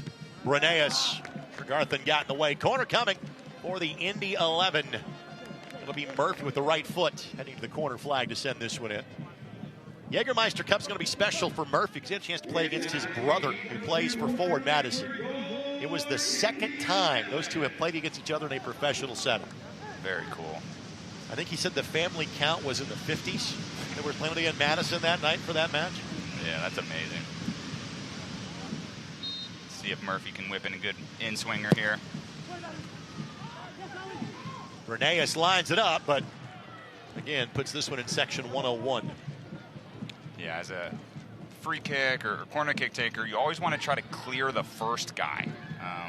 Easier said than done, for sure, but that's kind of what you're aiming for. Clear the first guy. If you clear the first guy, it's in the danger zone, in the mixer. You saw in that one, did not clear the first guy who cleared it out. Birmingham building from the back against this 3-5-2 of the Indy 11. Here's Roof. He's been a guy that's been with Birmingham for some time. Lazo, one of the new players for the Legion this year.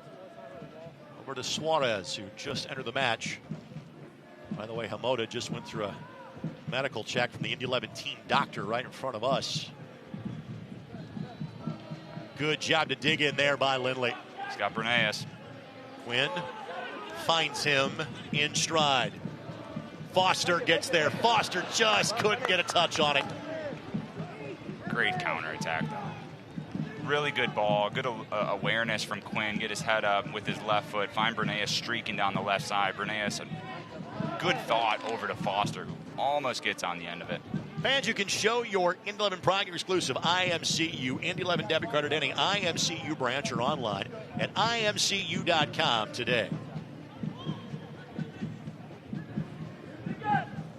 You see Indy's kind of content sitting in here a little bit, right? And that removes the space over the top, which Birmingham was having some success with, certainly early in the game.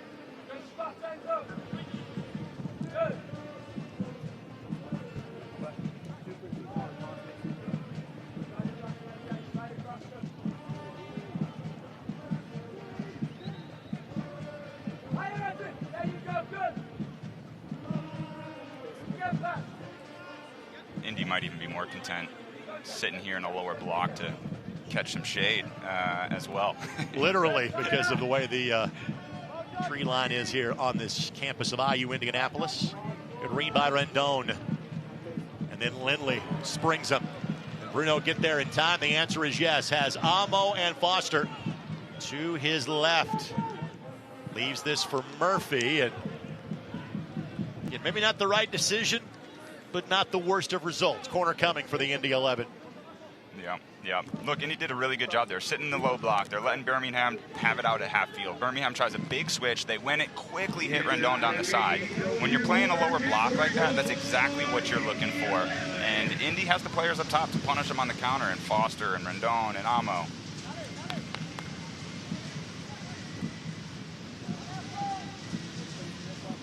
Murphy will get another chance here, looking to get it over that first guy, which he does.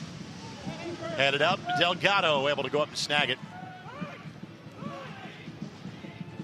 He has all 5 substitutions available. And again, I think you will see probably 3 changes coming up in the near future, just knowing this has been, third match in 8 days, and none exactly in cool climes.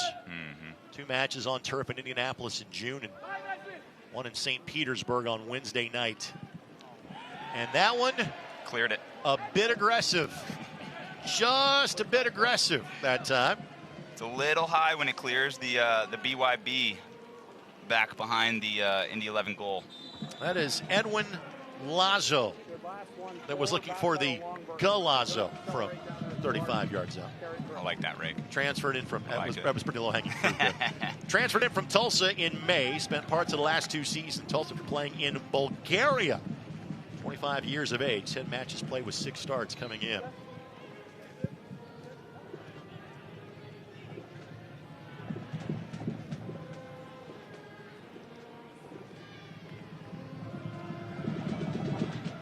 Delgado.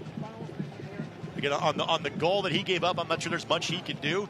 He's been really solid there in net. He's been good. He's been good. He came up big a couple times in the first half. One coming to mind is the Foster down the right side where he took it off the chest. But yeah, he's been solid, especially for a guy his age at 20. Can you imagine having 4 years of pro experience and you had to turn 19 years of age? No. You had 4 years of high school experience for playing at IU when you were 19. Yeah. And that's better than most.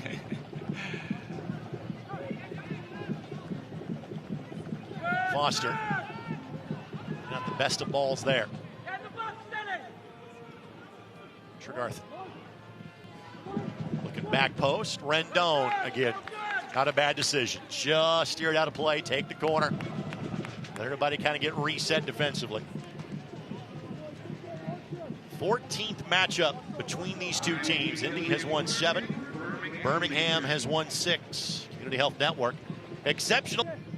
The 11 perspective. Headed by Suarez, and contact as their flag goes up. Salt will take a minute. He took a shot in the ribs going for that one. Indy's been good dealing with these corner kicks here in the second half, of which there's been 3 or 4 of. You see the replay here. Substitute getting on the end of it, getting it toward frame, and Salt kind of takes one to the midsection. That's Fanuel Kavita that doesn't have a lot of give in collisions like that one. Those are 2 big guys battling for a ball. Fair challenge from both of them. Absolutely. Yeah, Fanuel is rock solid, both physically and as a professional.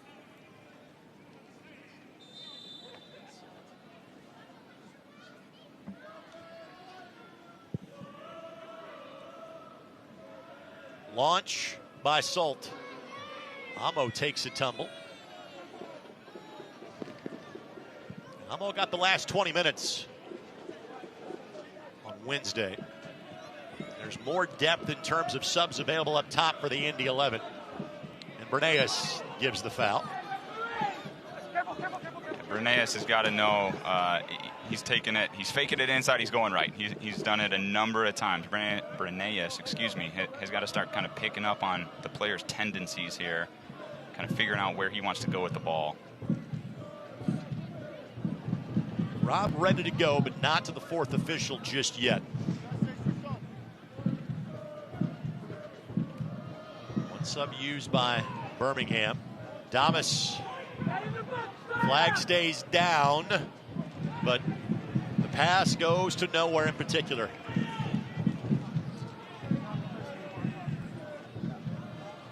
Moose asking, how was Damas not offside there? Doesn't get the response from the AR he was looking for, but again, no damage done from the Indy 11 perspective. By the way, Brad Jensen is our referee. Noah Kenyawani, Fernando Pina, our assistant referees, and William Gaither is our 4th official tonight. Lazo with one of the most defying the laws of gravity to go get that one. One of the most athletic plays you will see.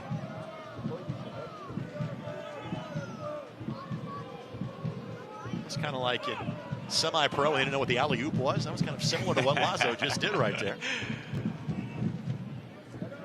There was asking for a foul for no particular reason. Well, poked away. Amo is in an offside position. Flag goes up when he goes and tracks it down. Yeah. Let's take a look at this. That's some serious giddy up. My goodness. My hamstrings hurt watching that. Yeah. Need a trampoline to try to pull that one off these days. I wouldn't even take that on a trampoline. Just tip my cap and say I can't do that anymore, if ever. I was always a fan of a good, kind of jumping, flying ninja kick. The scissor kick was good for you. I remember that. Big fan of that. Daniel Keller, he always encouraged me. He was always a big fan of the ninja kick. Finn McRobb has made his way to the fourth official. By the way, your Central Indiana Ford dealers, a proud sponsor of Indy 11 Soccer. At your local Ford dealer today for great deals on your favorite Ford vehicle. Martinez, just too much on it. He and Pasher couldn't make the combination. And before any further activity, Finn McRobb will come on. Oliver Bernays will come off. So what that means is now 4 at the back for the Indy 11. They will now kind of alter to more of a 4-4-2 look, trying to guard the game a little bit more. Well done by Bernays, has the assist on the lone goal of the match so far for the native of Sweden.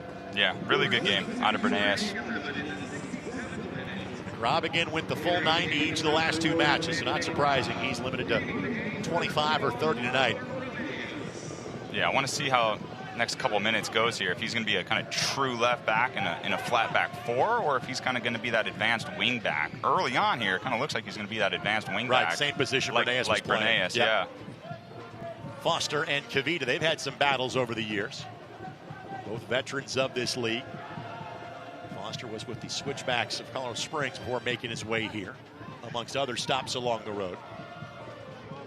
Kavita does a good job of widening out. Play that ball to a safer position.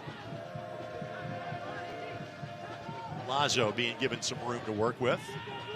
But again, nobody there making that corner run, and Rendon wisely lets that ball trickle across the touchline before a throw in. The USL on CBS. And Tidgebacks take on Lou City for a Friday night 4th of July fireworks spectacular at 9 o'clock Eastern time.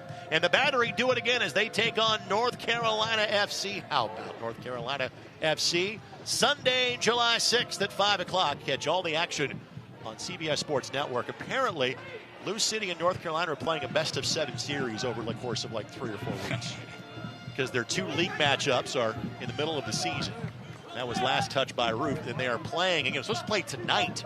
They're now playing tomorrow in Jaggermeister Cup play. McRobb getting some touches. It's always nice coming in as a substitute to get kind of an early touch and get into the rhythm of the play here a little bit. Stephen Turnbull, by the way, has made his way to the bench. We will see the veteran defender coming to the game in the near future for Birmingham. Lindley, the header. Pasher able to work that wall away from Lindley. Pasher and Lindley teammates in 2020 for the Indy 11. Enzo Martinez, that's going to be a card on Musa. That will be a yellow. That'll be the 6th on Musa this season. That was, again, intentional. Yeah, I think Musa was a little unhappy with O'Brien, and I don't blame him. O'Brien kind of put him in a little bit of a touch situation. I think he wanted O'Brien just to go big with it. Musa takes a professional foul, picks up a yellow. And again, let's point this out. In the replay, I showed it to you twice in good angles. That was not a last defender. Right. Even though that was about the midfield stripe, you could have said, hey, is that a dog show? Is that a denial of a goal-scoring opportunity? No, there were 2 defenders behind the play. That was very much a professional and well-earned yellow just earned by James Musa. Yeah, absolutely. Right call by the ref. Yep. Good decision, just given the yellow. So Musa's going to be the first player that kind of has to watch yellow card accumulation.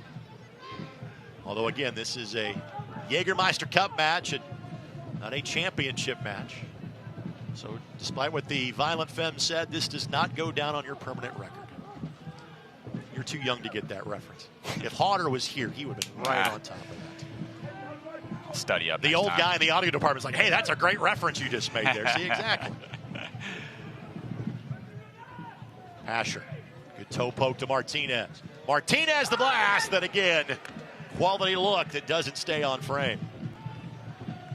Yeah, I haven't said Tyler Pasher's name here the last, really much of the second half. Not necessarily his fault, but gets it in a dangerous position there. Connects with Martinez here up the middle. Martinez puts it on his right foot. Good little fake there. And tries to kind of curl it to the near post, but puts it a little high. You keep giving Martinez opportunities. One of those is going to go in. Mm-hmm. History with 76 career goals in this league would tell you one of those is going to go in. 20 minutes plus. Tabori Taka also starting to loosen off the bench for Birmingham.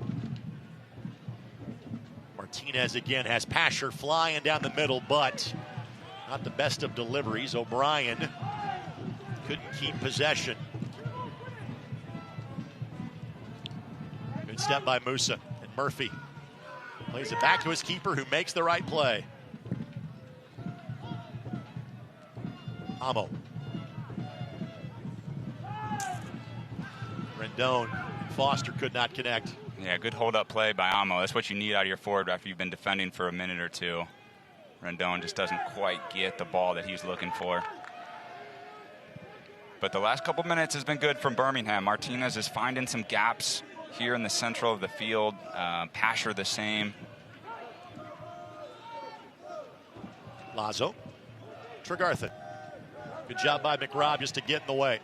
Indy maintained a 1-0 lead against Birmingham from the 4th minute on, back on June 4th. Not as much time required, but still a lengthy period of time trying to hold a 1-goal advantage. Let's thank the Denny Companies. The Denny Companies tearing down the past so you can build the future.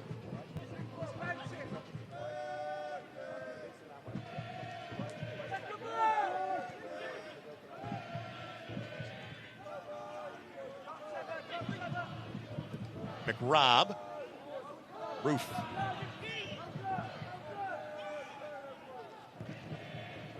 Jacob now 29 years of age, and Brad, he shares something in common with you. Uh-oh. What's that? Oh, this is a good thing. He's a former Indiana Hoosier. Now, he never played in a match at IU, but was there for 2 years. And spent his last 3 collegiate seasons at Western Michigan. Jacob now in his 6th year of playing with the Legion. He has played in all 14 league matches coming into this Jaggermeister Cup clash. Musa. A Brad Ring-like ninja kick by Quinn. Foster had to be, he was in an offside position. A good job to not make a play on that, did Malik. So he does, flag goes up. Quinn looking for options. Foster the same. Well done by Foster. Ruth giving chase.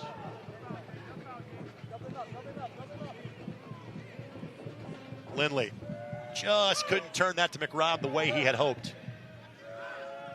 Frankly, possession has been short-lived at this end of the park. Well done by Musa there. Stepping up, getting a toe poke on it. I really like what Lindley has done here offensively. It hasn't been a ton, but he's had 6 or 7 moments where he's gotten into the attacking third, and it didn't quite work there, but he's getting into dangerous positions. He's connecting. He's kind of making things happen. To your point, and obviously we saw this more in the first half, this is as far up the field as we have seen him play this year. And obviously playing time has been hard for him to find until June. Mario Williams goes out. Malik Foster gets banged up. And not surprisingly, Cam gets in the lineup and plays so well that you can't take him out of the lineup. Right. But it has been more as a holding mid. Tonight, that has not been the case. He's been getting farther forward. Yeah. A lot of times you think, oh, maybe Murphy and Lindley would sit. Quinn would get a little bit forward, right? But that seems to be switched here a little bit. But Cam Lindley's done a really good job in there in a little bit more of an attacking role. It's just an all-around good two-way player. He was an all-league performer in multiple stops. He's here in 20. He's been here for the last 3 years. Tonight, his 94th match with the Indy 11. 5th most in club history. Tregarthen by his lonesome. Could not find McRobb. That is, look, it's a good ball over the top, but I'm not sure how a ball like that can beat the back line of Indy. There needs to be better communication between Musa and McRobb, similar to the first half when there needed to be better communication between Musa and Bernays. A ball like that cannot be chested down by an attacking player with a breakaway and a goal. It's inexcusable. Turnbull and Tabori Taka have made their way to the 4th official, a 3rd substitution.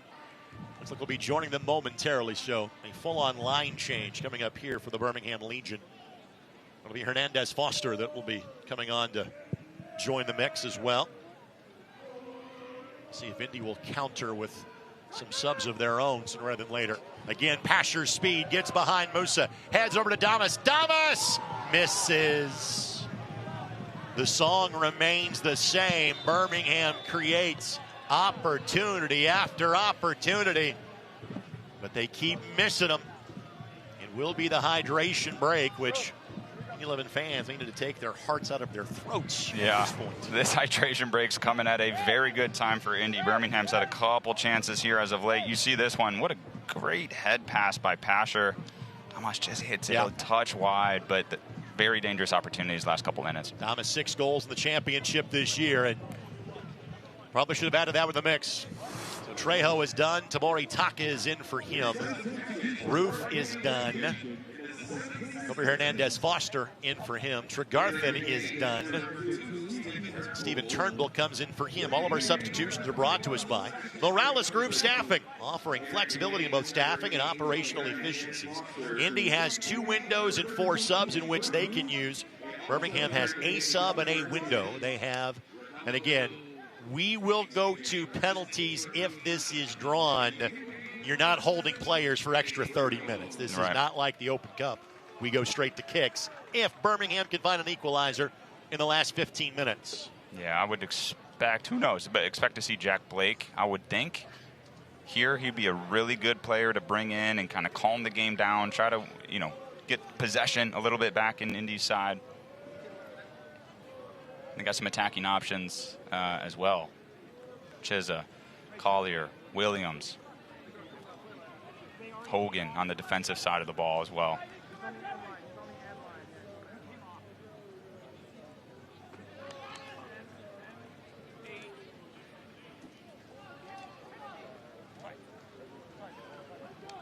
There's a look at Jack Blake. Just rotation for him in terms of getting a breather tonight.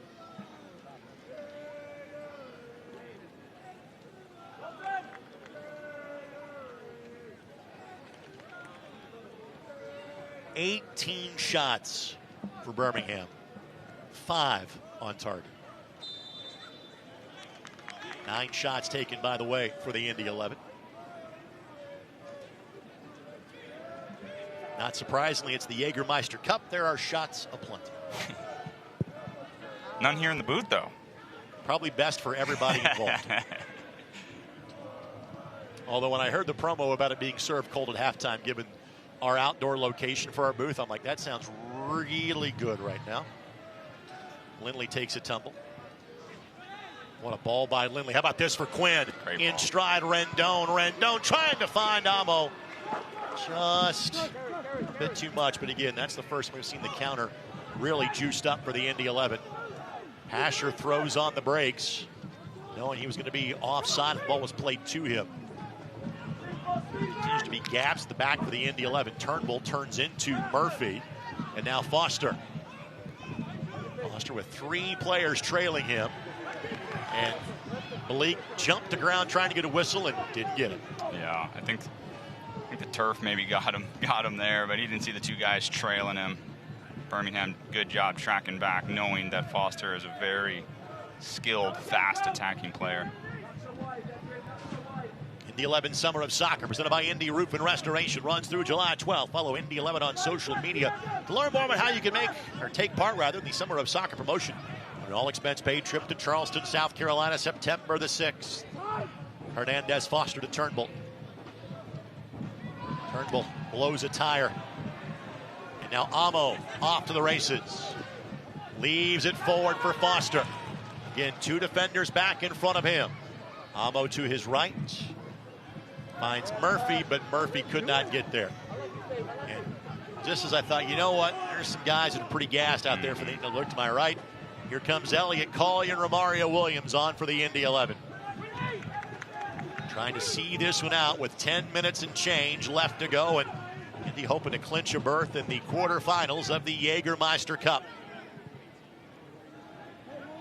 Quarterfinal round on August 20th. Tamori Taka. Marked by Hayden White. Tamori Taka looks to make the turn, and Turnbull couldn't get there. Damas couldn't get there. Asked for a handball. There's none given. And just simply a lengthy ball to Amo, and Kavita on an island steers it away.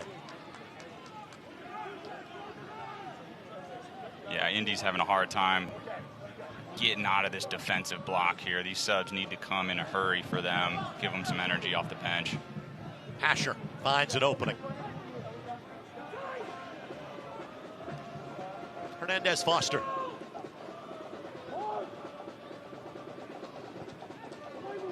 Damas, good job with the shoulder by Musa. That ball will be just to the left of the corner flags. Will be a throw-in coming. And for Indy, Lee Foster done for the night. Elliot Collier in to replace him. You would think Romario Williams will spell Elvis Amo. Ta-da!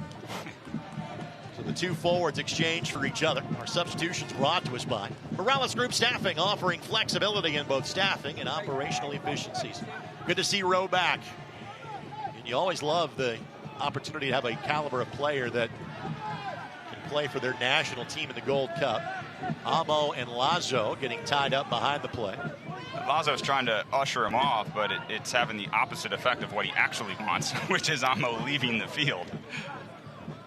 Well, momentarily for Mr. Lazo, I can now officially say that Elvis has left the building. And we made that reference last Saturday, and I did not know that the anniversary of his final concert in Indianapolis was actually this past Thursday. Wow. 48 years ago. You used it in a different fashion this time, though. I think it's overstayed its welcome at this point after back-to-back Saturdays. We'll try to retire that. Put it to bed. Until next Saturday. Monterey Bay, the opponent for Indy 11 next Saturday. Again, slightly delayed kickoff at 7:30. 4th of July fireworks planned that weekend. Summer of soccer promotion. That's the resumption of championship play for the Indy 11. Turnbull, the target. McRobb takes no chances. The corner coming for Birmingham. Central Indiana Ford Dealers, a proud sponsor of Indy 11 Soccer. Visit your local Ford dealer today for great deals on your favorite Ford vehicle. I thought the last short corner that Birmingham played was a dangerous one. Looks like Cam Lindley's coming out a little bit further to try to deter a short corner. We'll see what Pasher ends up doing on the ball here.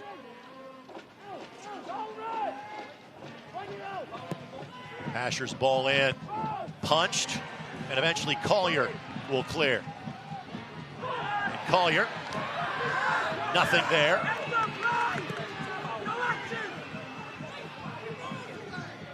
Bending ball in, Damas could not get there, and Salt.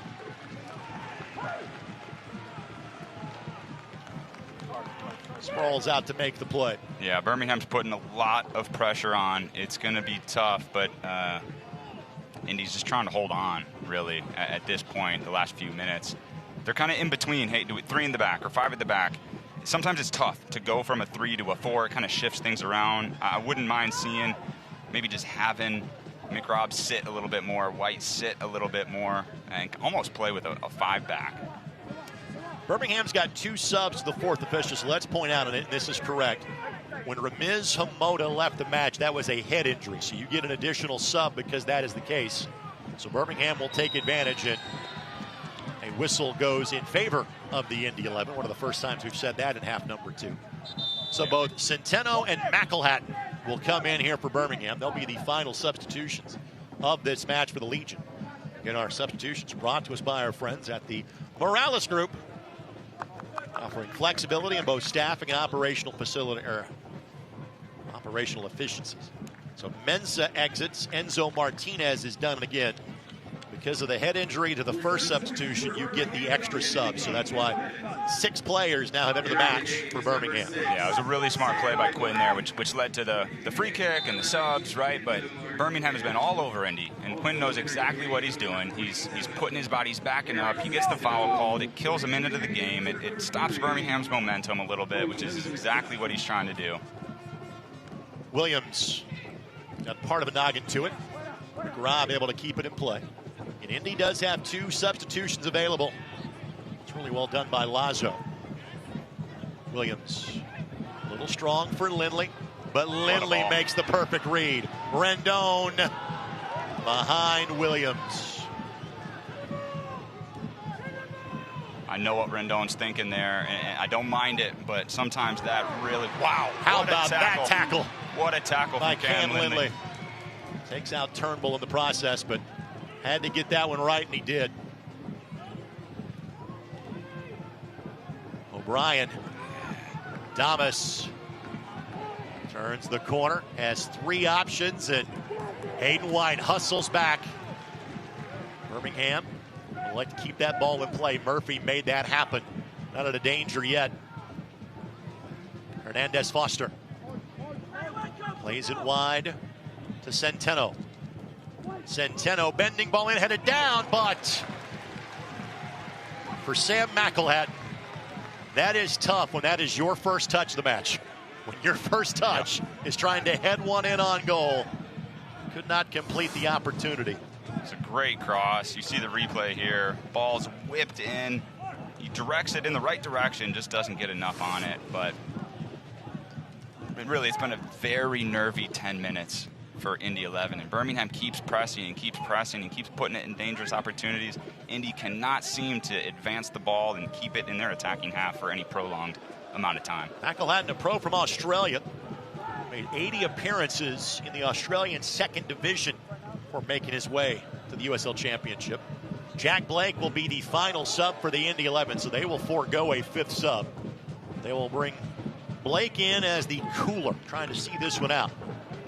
Yeah, and it does look like Indy is in more of a traditional flat back 4 at this point, but looks like that one's going to run out of bounds. But Damas, one-on-one with O'Brien or anybody else, is not what you want if you're an Indy 11 fan or on the Indy 11 coaching staff. He is too good, he is too dangerous to leave him isolated one-on-one with a lot of space. Our final Morales Group substitution of the match will be Jack Blake coming on for James Murphy. Morales Group staffing offering flexibility in both staffing and operational efficiencies. By the way, this portion of the match is brought to us by the Keystone Group, specializing in transformation developments, construction management, and investments. Murphy is shown yellow, taking his time and exiting the field. He did one of the, the subs for me? I didn't know.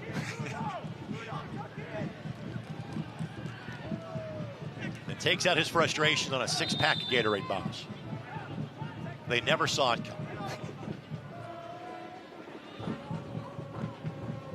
And there will be a healthy amount of added time just because of the number of substitutions plus the hydration break. Indy looking for a second 1-0 win against Birmingham to bookend the month of June. One on June 4th in the championship for their second league win of the season. This would be their 3rd win in Jaggermeister Cup play. Would clinch a spot in the Jaggermeister Cup quarterfinals. Far from over yet. Damas gets a touch, but it goes right to Rendon. And Rendon does a good job of shepherding that one across the byline for a goal kick. Looking for the best deal in town? Check out the all-new Pabst Blue Ribbon Deck next time you're at Carroll Stadium. And enjoy $3 PBRs all game long. Tickets are available at Ticketmaster.com or the Indy 11 box office day of game. Pabst Blue Ribbon, because you deserve a blue ribbon.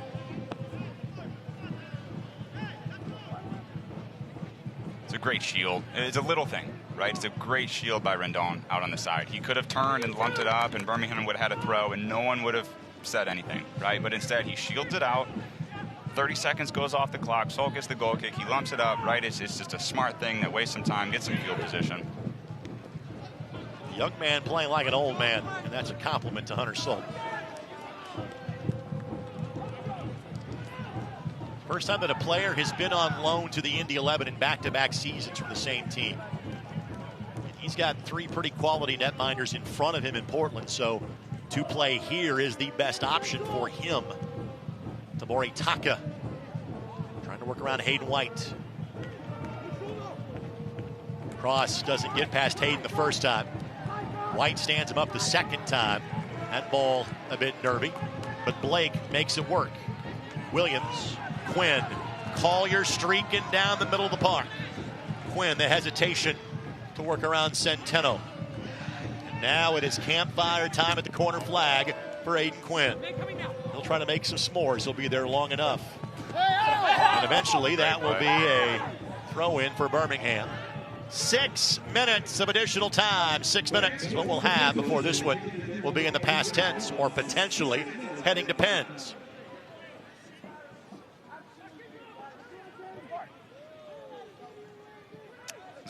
Smart play by Quinn, I think. I think he knocked it off the Birmingham player, but ref goes the other way with it. Birmingham quickly counters down this way and is back on top of the Indy 11 third.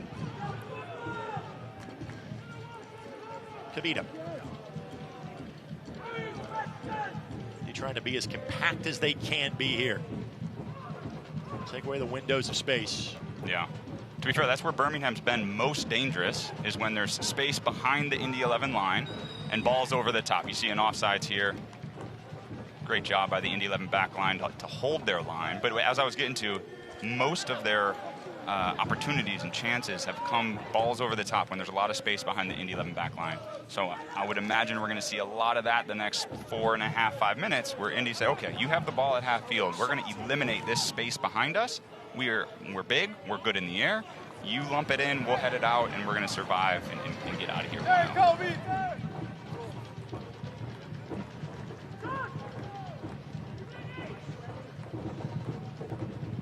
Salt. No building from the back for the Indy 11 right now. Collier. Collier, the all-time leader in appearances as a substitute in franchise history. He's done that in 2.5 seasons. One of those is a teammate of yours for the back half of the 2018 season. Lazo looking for Turnbull. Rendon does just enough, but then mistimed the hit. And again, certainly not intentionally, but clipped Turnbull. And this will be a set-piece opportunity here for the Birmingham Legion. Turnbull last year was one of the key pieces for Rhode Island. And again, just... That doesn't feel good, Rake. No. That's a boot to the chest. I don't think Rendon meant anything by it, but nonetheless, fairly lucky not to kind of get a talking to or potentially a card. I don't think it was, but you couldn't argue too much if it was. Turnbull played in all 34 matches last year for Rhode Island. A veteran of this league. Indy 11 trying to hold this line, giving Salt some space to come out and grab it if he can. Ball headed down and finds its way to the back of the net.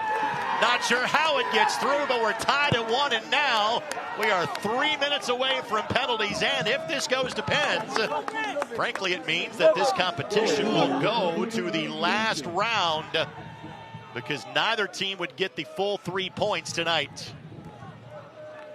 But the ball finds its way to the back of the net. Second time in as many matches the Indy 11 concede. The first time at home from the 90th minute on, and that went straight in. That's why I do love the in-swinging ball aimed towards the back post, right? If an attacking guy gets on the end of it, great. If he doesn't, it's still dangerous. And the goalkeeper's sitting here thinking, is it going to keep its same trajectory, or is someone going to, kind of hit it far or near post? It's really hard to judge those balls coming in like that. 27-year-old from Cameroon. Now Birmingham will look to try to get one more and put this to bed on the road. Lindley digs in.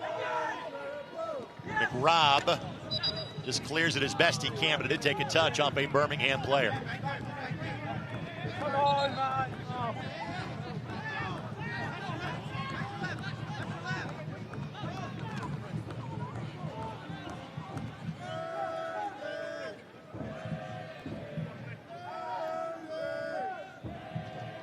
He had held that 1-goal lead for just shy of 70 minutes.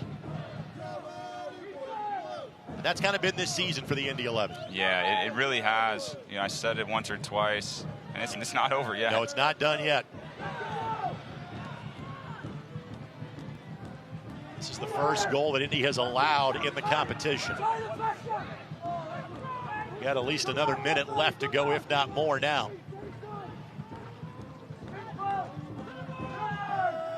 McElhatton. And if there's a goal here for either side, that team wins this group. Quinn, well done. Hasher, that's a foul. That's a yellow card.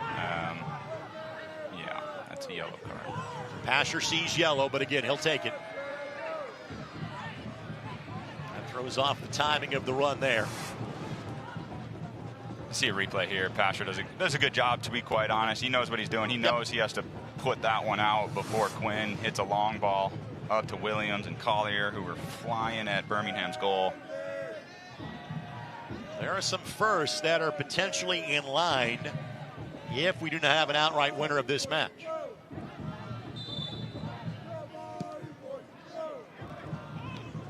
Let's see if Elliott can get it. Collier plays it across. Blake finds Rendon. Lindley back to Blake. Past the 6 minutes. Blake, Williams. Williams, Lindley. Now Quinn. Quinn looking back post. Delgado makes the read, and that's it. So, for the first time, we will see penalties in a match at Carroll Stadium. That has never happened before in 11 history. And technically, in the 14 meetings of these two teams, this will be the first draw. But there is one more point at stake. And now, while there will not be a berth wrapped up tonight, the winner of this shootout will have the lead going to the final round of the tournament on July 26th. To penalties we go. Indy 11-1, Birmingham Legion 1 on WRTV and ESPN+. Every place has a purpose, and the people who inhabit those places have their own reasons for being there. The last thing on their minds should be concerns about the safety of the places they are in. When it comes to security and safety for all the places that matter, Dormakaba offers a seamless flow of integrated solutions that allow people to move securely about their daily lives. Because the places that matter to you matter to us. It's very true that it takes a village to raise a child. And when it comes to my healthcare village at Community Health Network, it's all nestled right in my phone. Accessing healthcare is the ability to be connected with your provider and ask a question when you need it. I feel like when I'm meeting with a community nurse practitioner or doctor, they're tuned in to what is going on with me and the way that they can serve me best. Stand by me. Find it. Try it. Paint it. Love it.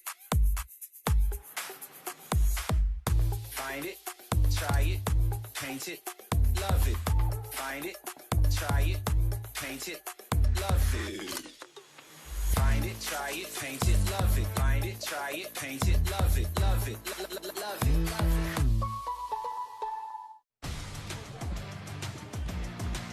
So for the first time for either of these two teams, penalties in the Jaggermeister Cup. Again, we will not have a group winner tonight.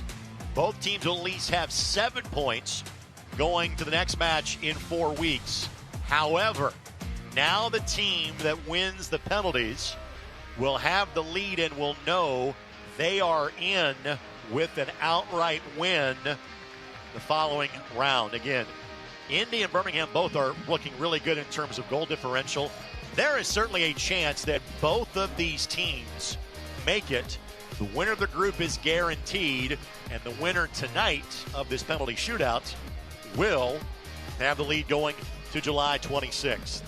Yeah, big test for Delgado here. Young player getting the Jaggermeister Cup game. Be interesting to see how he performs in a shootout situation. It is the second time this year that the Indy 11 have gone to penalties. They lost in penalties 5-4 against the Philadelphia Union in Open Cup play. Frankly, Hunter Salt was inserted into the game late against Miami, thinking they were going to penalties here on April the 16th. Hayden White scored 123rd minute, and that was the end of the potential penalties there. Birmingham in the Open Cup was one and done. They got beat by the Little Rock Rangers on March 19th. And Delgado will have to deal with the not-so-friendly banter of the Brickyard Battalion. A lot of shirtless bodies here on this warm summer night. I would assume that Birmingham won the toss and elected to go second, which meant that the Indy 11 wanted the end to be the Brickyard Battalion. And yes, shirts optional in the BYB currently. Still mandatory on the broadcast. You're welcome. So it's Romario Williams that will take the first penalty. The veteran, the man with more than 60 goals in championship play for the Indy 11. A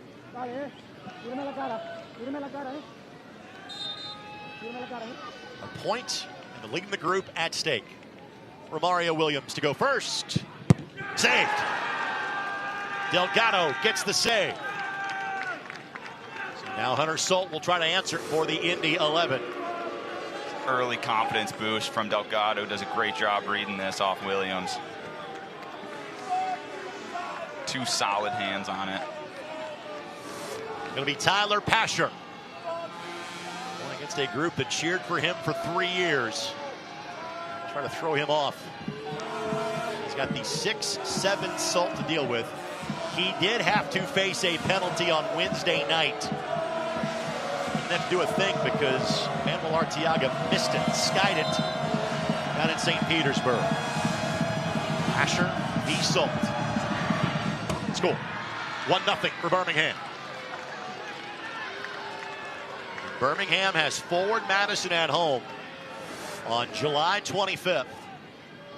So if they get the wins and penalties, they play a day before Indy and Tulsa Wood.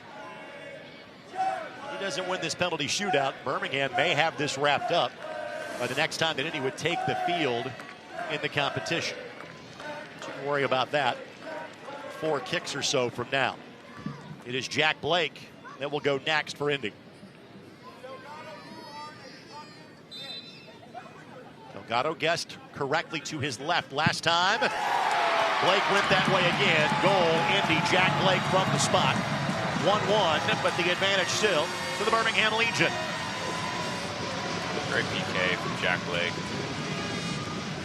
And again, we explained that this is the first time that Carroll Stadium has seen penalties. U.S. Open Cup pens for the Indy 11 have all been on the road. Postseason penalties for the Indy 11. Brad Ring knows too well where that was located. At the minuscule Belson Stadium on the campus of St. John's University in Queens in the NASL Championship. Played there twice, lost 2 big games. I don't like that place. It is Lazo that is up next. He had the remarkably athletic clearance late in the match.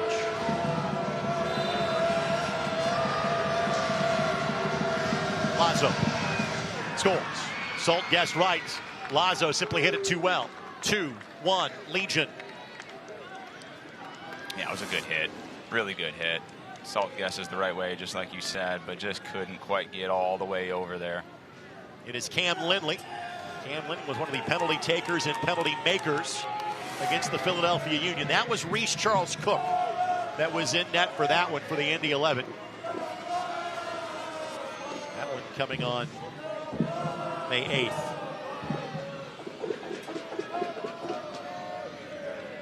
Nearly had a goal of his own in the run of play in the first half. Both have been to Delgado's left so far.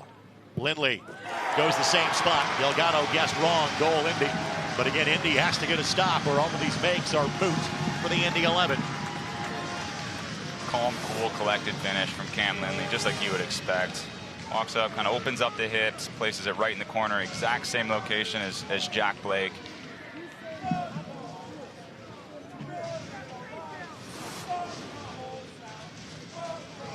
See if Salt can come up with a stop for Indy. It is Hernandez Foster. Again, was a late substitution in this match.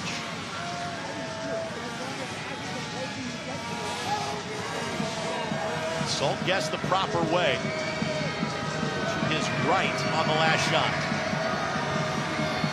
BYB trying to do their part as best they can. With a left foot, Hernandez Foster scores. Last 2 have been absolutely clinical for Birmingham. They've made all 3. And Indy is starting to get to must-make territory now. And when that is the case, you want one of the best penalty takers in league history in Aiden Quinn stepping to the spot.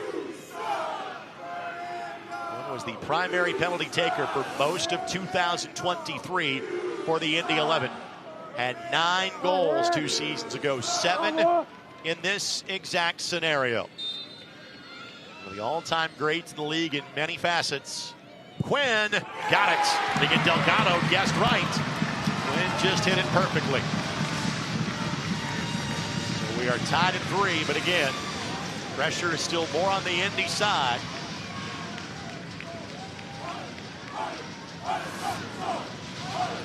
Yeah, going into shootouts, a lot of times, the kind of rule of thumb is stop one, right? If you're a goalie, can the goalie stop one? Delgado's kind of done his job. Solt has given some great effort. He has faced 3 really good shots. But we'll see what he can do with this one and any subsequent ones. Tamori Taka got the goal late to send us to this penalty shootout. And he do it again. Scores. Indy must make this one, or Birmingham will take the lead in the group with 1 match left to play. And it's going to be Finn McRobb. Maybe not the guy you would think of as a left back and a guy that was a late match replacement, but it's McRobb that'll be asked to go here. And again, another left-footed shot. McRobb, his first year with the Indy 11 to keep them alive in this match. McRobb, yes sir. Indianapolis, we have to say that's right down Meridian. Let Delgado make his move, just took the center of the park. And now a must-save for Hunter Solt, and it's Ronaldo Damas. He has 6 goals in championship play, and we'll look to put this one on ice for the Birmingham Legion.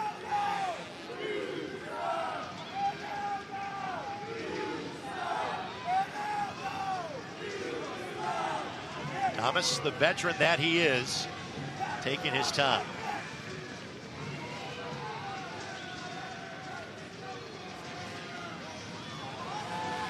Hunter, take an extra swig of water. There's oftentimes notes on penalties on those bottles. That was both hydration and a read. Damas trying to go quickly. Solt closes the door. Let's go another round, shall we? I mean, it is the Jaggermeister Cup, right? What a save. To round 6 we go. Bruno Rendon to the spot for the Indy 11. Huge save from Solt. Decent PK, not fantastic, but Solt does his job. He reads it, he gets a hands on it, he pushes it wide. He is jacked up, he's pumping up the BYB, and we're going on to round number 6. Here's Rendon again. Went through this a year ago with Northern Colorado, so knows the pressure applied. Bruno Rendon, and now Solt can save and win it for the Indy 11. Got the young sub coming up for Birmingham. Suarez, Thiago, just 20 years of age, and sometimes you're too young to know any better. Yeah, that's actually a better way to go about it. Big moment for him in his young career. Solt guessed properly to his right. Short run up for Suarez. Suarez got it. Let's go to round 7, tied at 5. It is Elliot Collier that will lead the charge this time for the Indy 11. Collier, who is all arms and legs. It's easy for Collier to be able to cross somebody up. Goodness, Solt almost got there. It was a great PK from Suarez, but Solt almost got a hand on it. Read it right.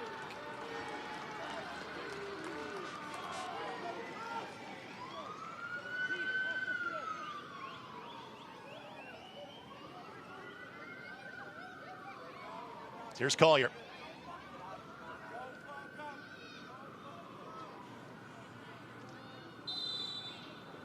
Elliot Collier smacks it. 6-5. Again, we're in round number 2 of your graphic, so to speak. So if you're just joining us at the midway moment, Indy missed their first, saved by Delgado. Birmingham missed their 5th, saved by Solt. So now it's McElhatton. Had a header upon entering the match that went right back to Hunter Solt, the native of Australia. The 5'8" McElhatton against the 6'7" Solt.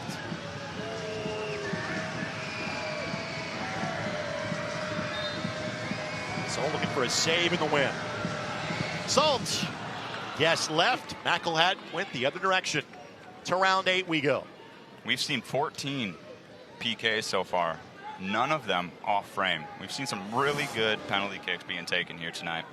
It is Josh O'Brien who had the goal in the run of play for the Indy 11. And when you are getting to round 8, you are probably getting to guys that didn't think they were going to have a chance to shoot. What's the mindset when that's the case? Look, you've practiced these your whole life. You just got to pick a spot and hit it there. Don't get in your own head. Don't change your mind. O'Brien buries it.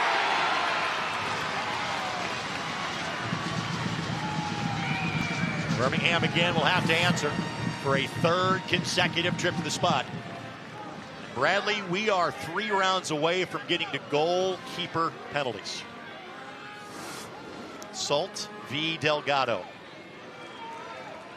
I saw one of your former teammates in Christian Lomelli take a penalty in a high school state championship before. It doesn't happen very often. This is Centeno.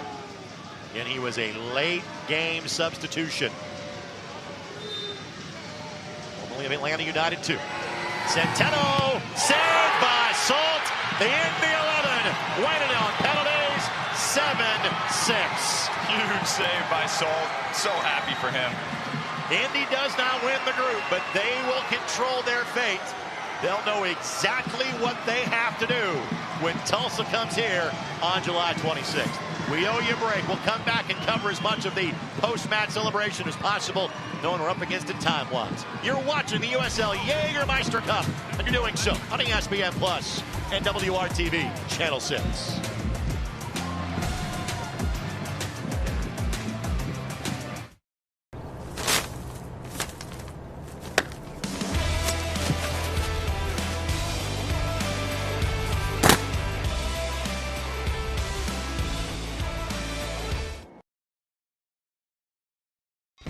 Forget all those DIY schemes to try to keep your family cool.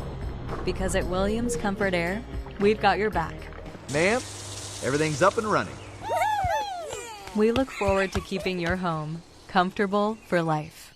Imagine a health insurance company that could look beyond doctors' offices and hospitals and help its members find what they need to actually live healthier lives, like a stable job, dependable transportation, or a safe place to live.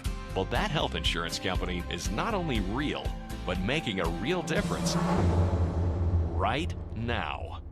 At CareSource, we're removing barriers. We're improving lives. We're reimagining health insurance. Our team at Security Federal Savings Bank welcomes you to our newest location, our West Carmel branch on Michigan Road, here to serve you. All the services you expect from a premier bank, personal and business banking, wealth management, trust services, and much more. The Security Federal Savings Bank branch team offers the expertise and knowledge you want and expect. Security Federal Savings Bank, proud of our team and our newest West Carmel location.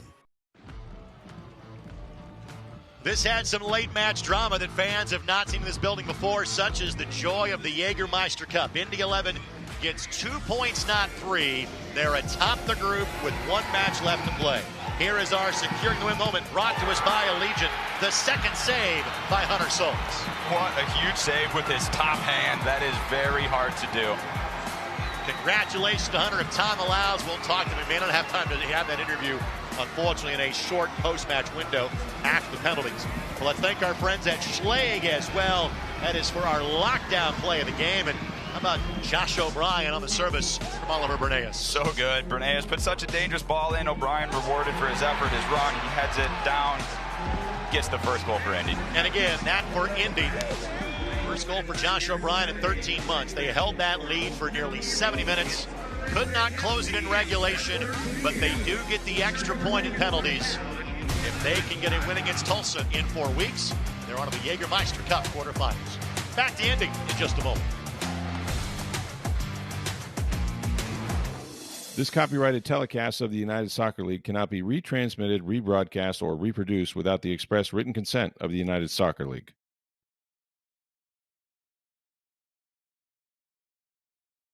Our team at Security Federal Savings Bank welcomes you to our newest location, our West Carmel branch on Michigan Road, here to serve you.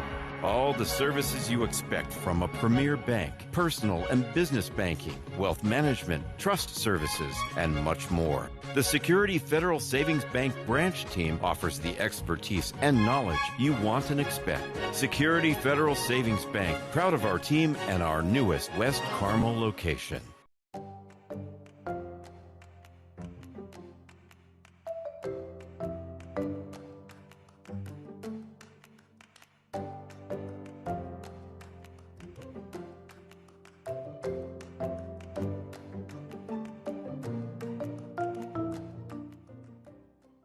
Imagine a health insurance company that could look beyond doctors' offices and hospitals and help its members find what they need to actually live healthier lives, like a stable job, dependable transportation, or a safe place to live. Well, that health insurance company is not only real, but making a real difference right now. At CareSource, we're removing barriers. We're improving lives. We're reimagining health insurance. There might just be a celebratory shot of Jaggermeister for the head coach of the Indy 11 and Sean McCauley after that one. How was your first experience in penalties in this competition?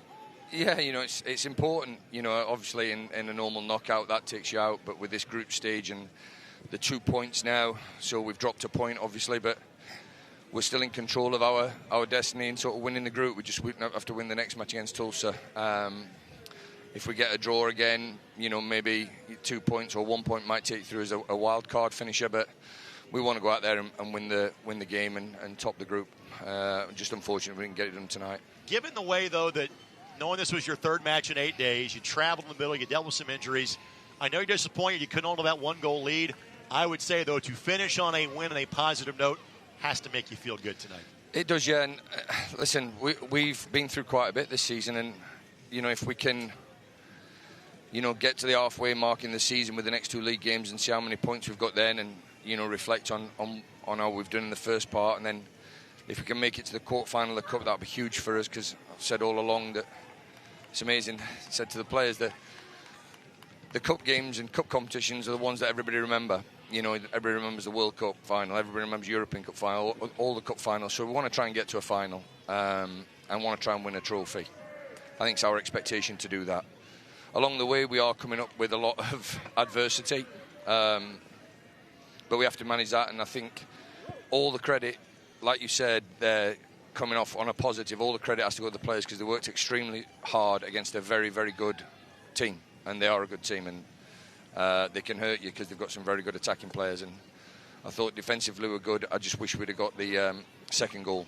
Understood. Coach, we're up against the time-wise. We'll let you go. Enjoy the win. We'll see you next Saturday night. Thanks, guys. Head coach of the Indy 11 and Sean McCauley will come back to Indy, and we'll wrap it up next on WRTV and ESPN+.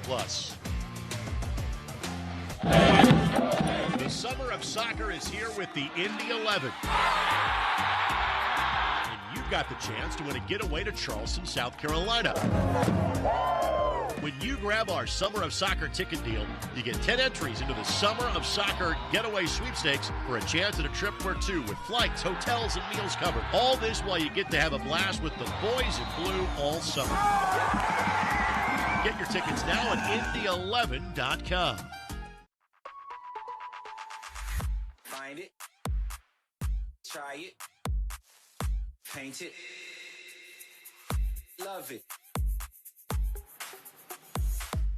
Find it, try it, paint it, love it. Find it, try it, paint it, love it.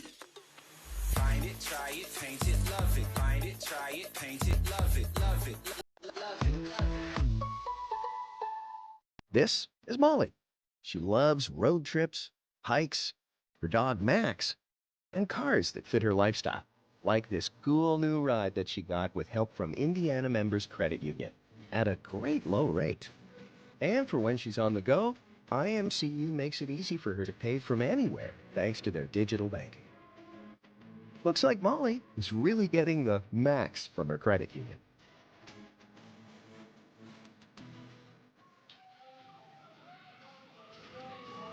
Well, the first taste of Jaggermeister Cup play for the Indy 11 fan base left a memorable impression. They win 7-6 on penalties. Brad, your final thoughts on this one? I think Coach McCauley summed it up well, right? Kind of ending a tough week with a kind of a win in the PK shootout, picked up an extra point. The fan base, I know, loved it. They saw tons of action. They saw the shootout. It was exciting. So, again, there are only two teams now that can win this group. It's Indy and Birmingham. Birmingham will play July 25th. Indy will know exactly what they have to do when they play Tulsa on July 26th. Back to championship play next Saturday night when Monterey Bay comes to Indianapolis. Join us for that one beginning at 7:30. For Brad Ring and our entire Tupelo Honey production crew, this is Greg Rakestraw. Indy has played 3. They have won 2, and they have won 1 in penalties in this brand new competition.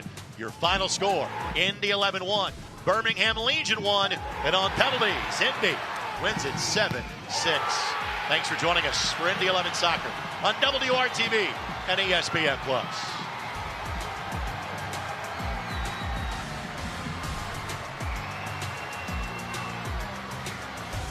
Our team at Security Federal Savings Bank welcomes you to our newest location, our West Carmel branch on Michigan Road, here to serve you. All the services you expect from a premier bank, personal and business banking, wealth management, trust services, and much more. The Security Federal Savings Bank branch team offers the expertise and knowledge you want and expect. Security Federal Savings Bank, proud of our team and our newest West Carmel location.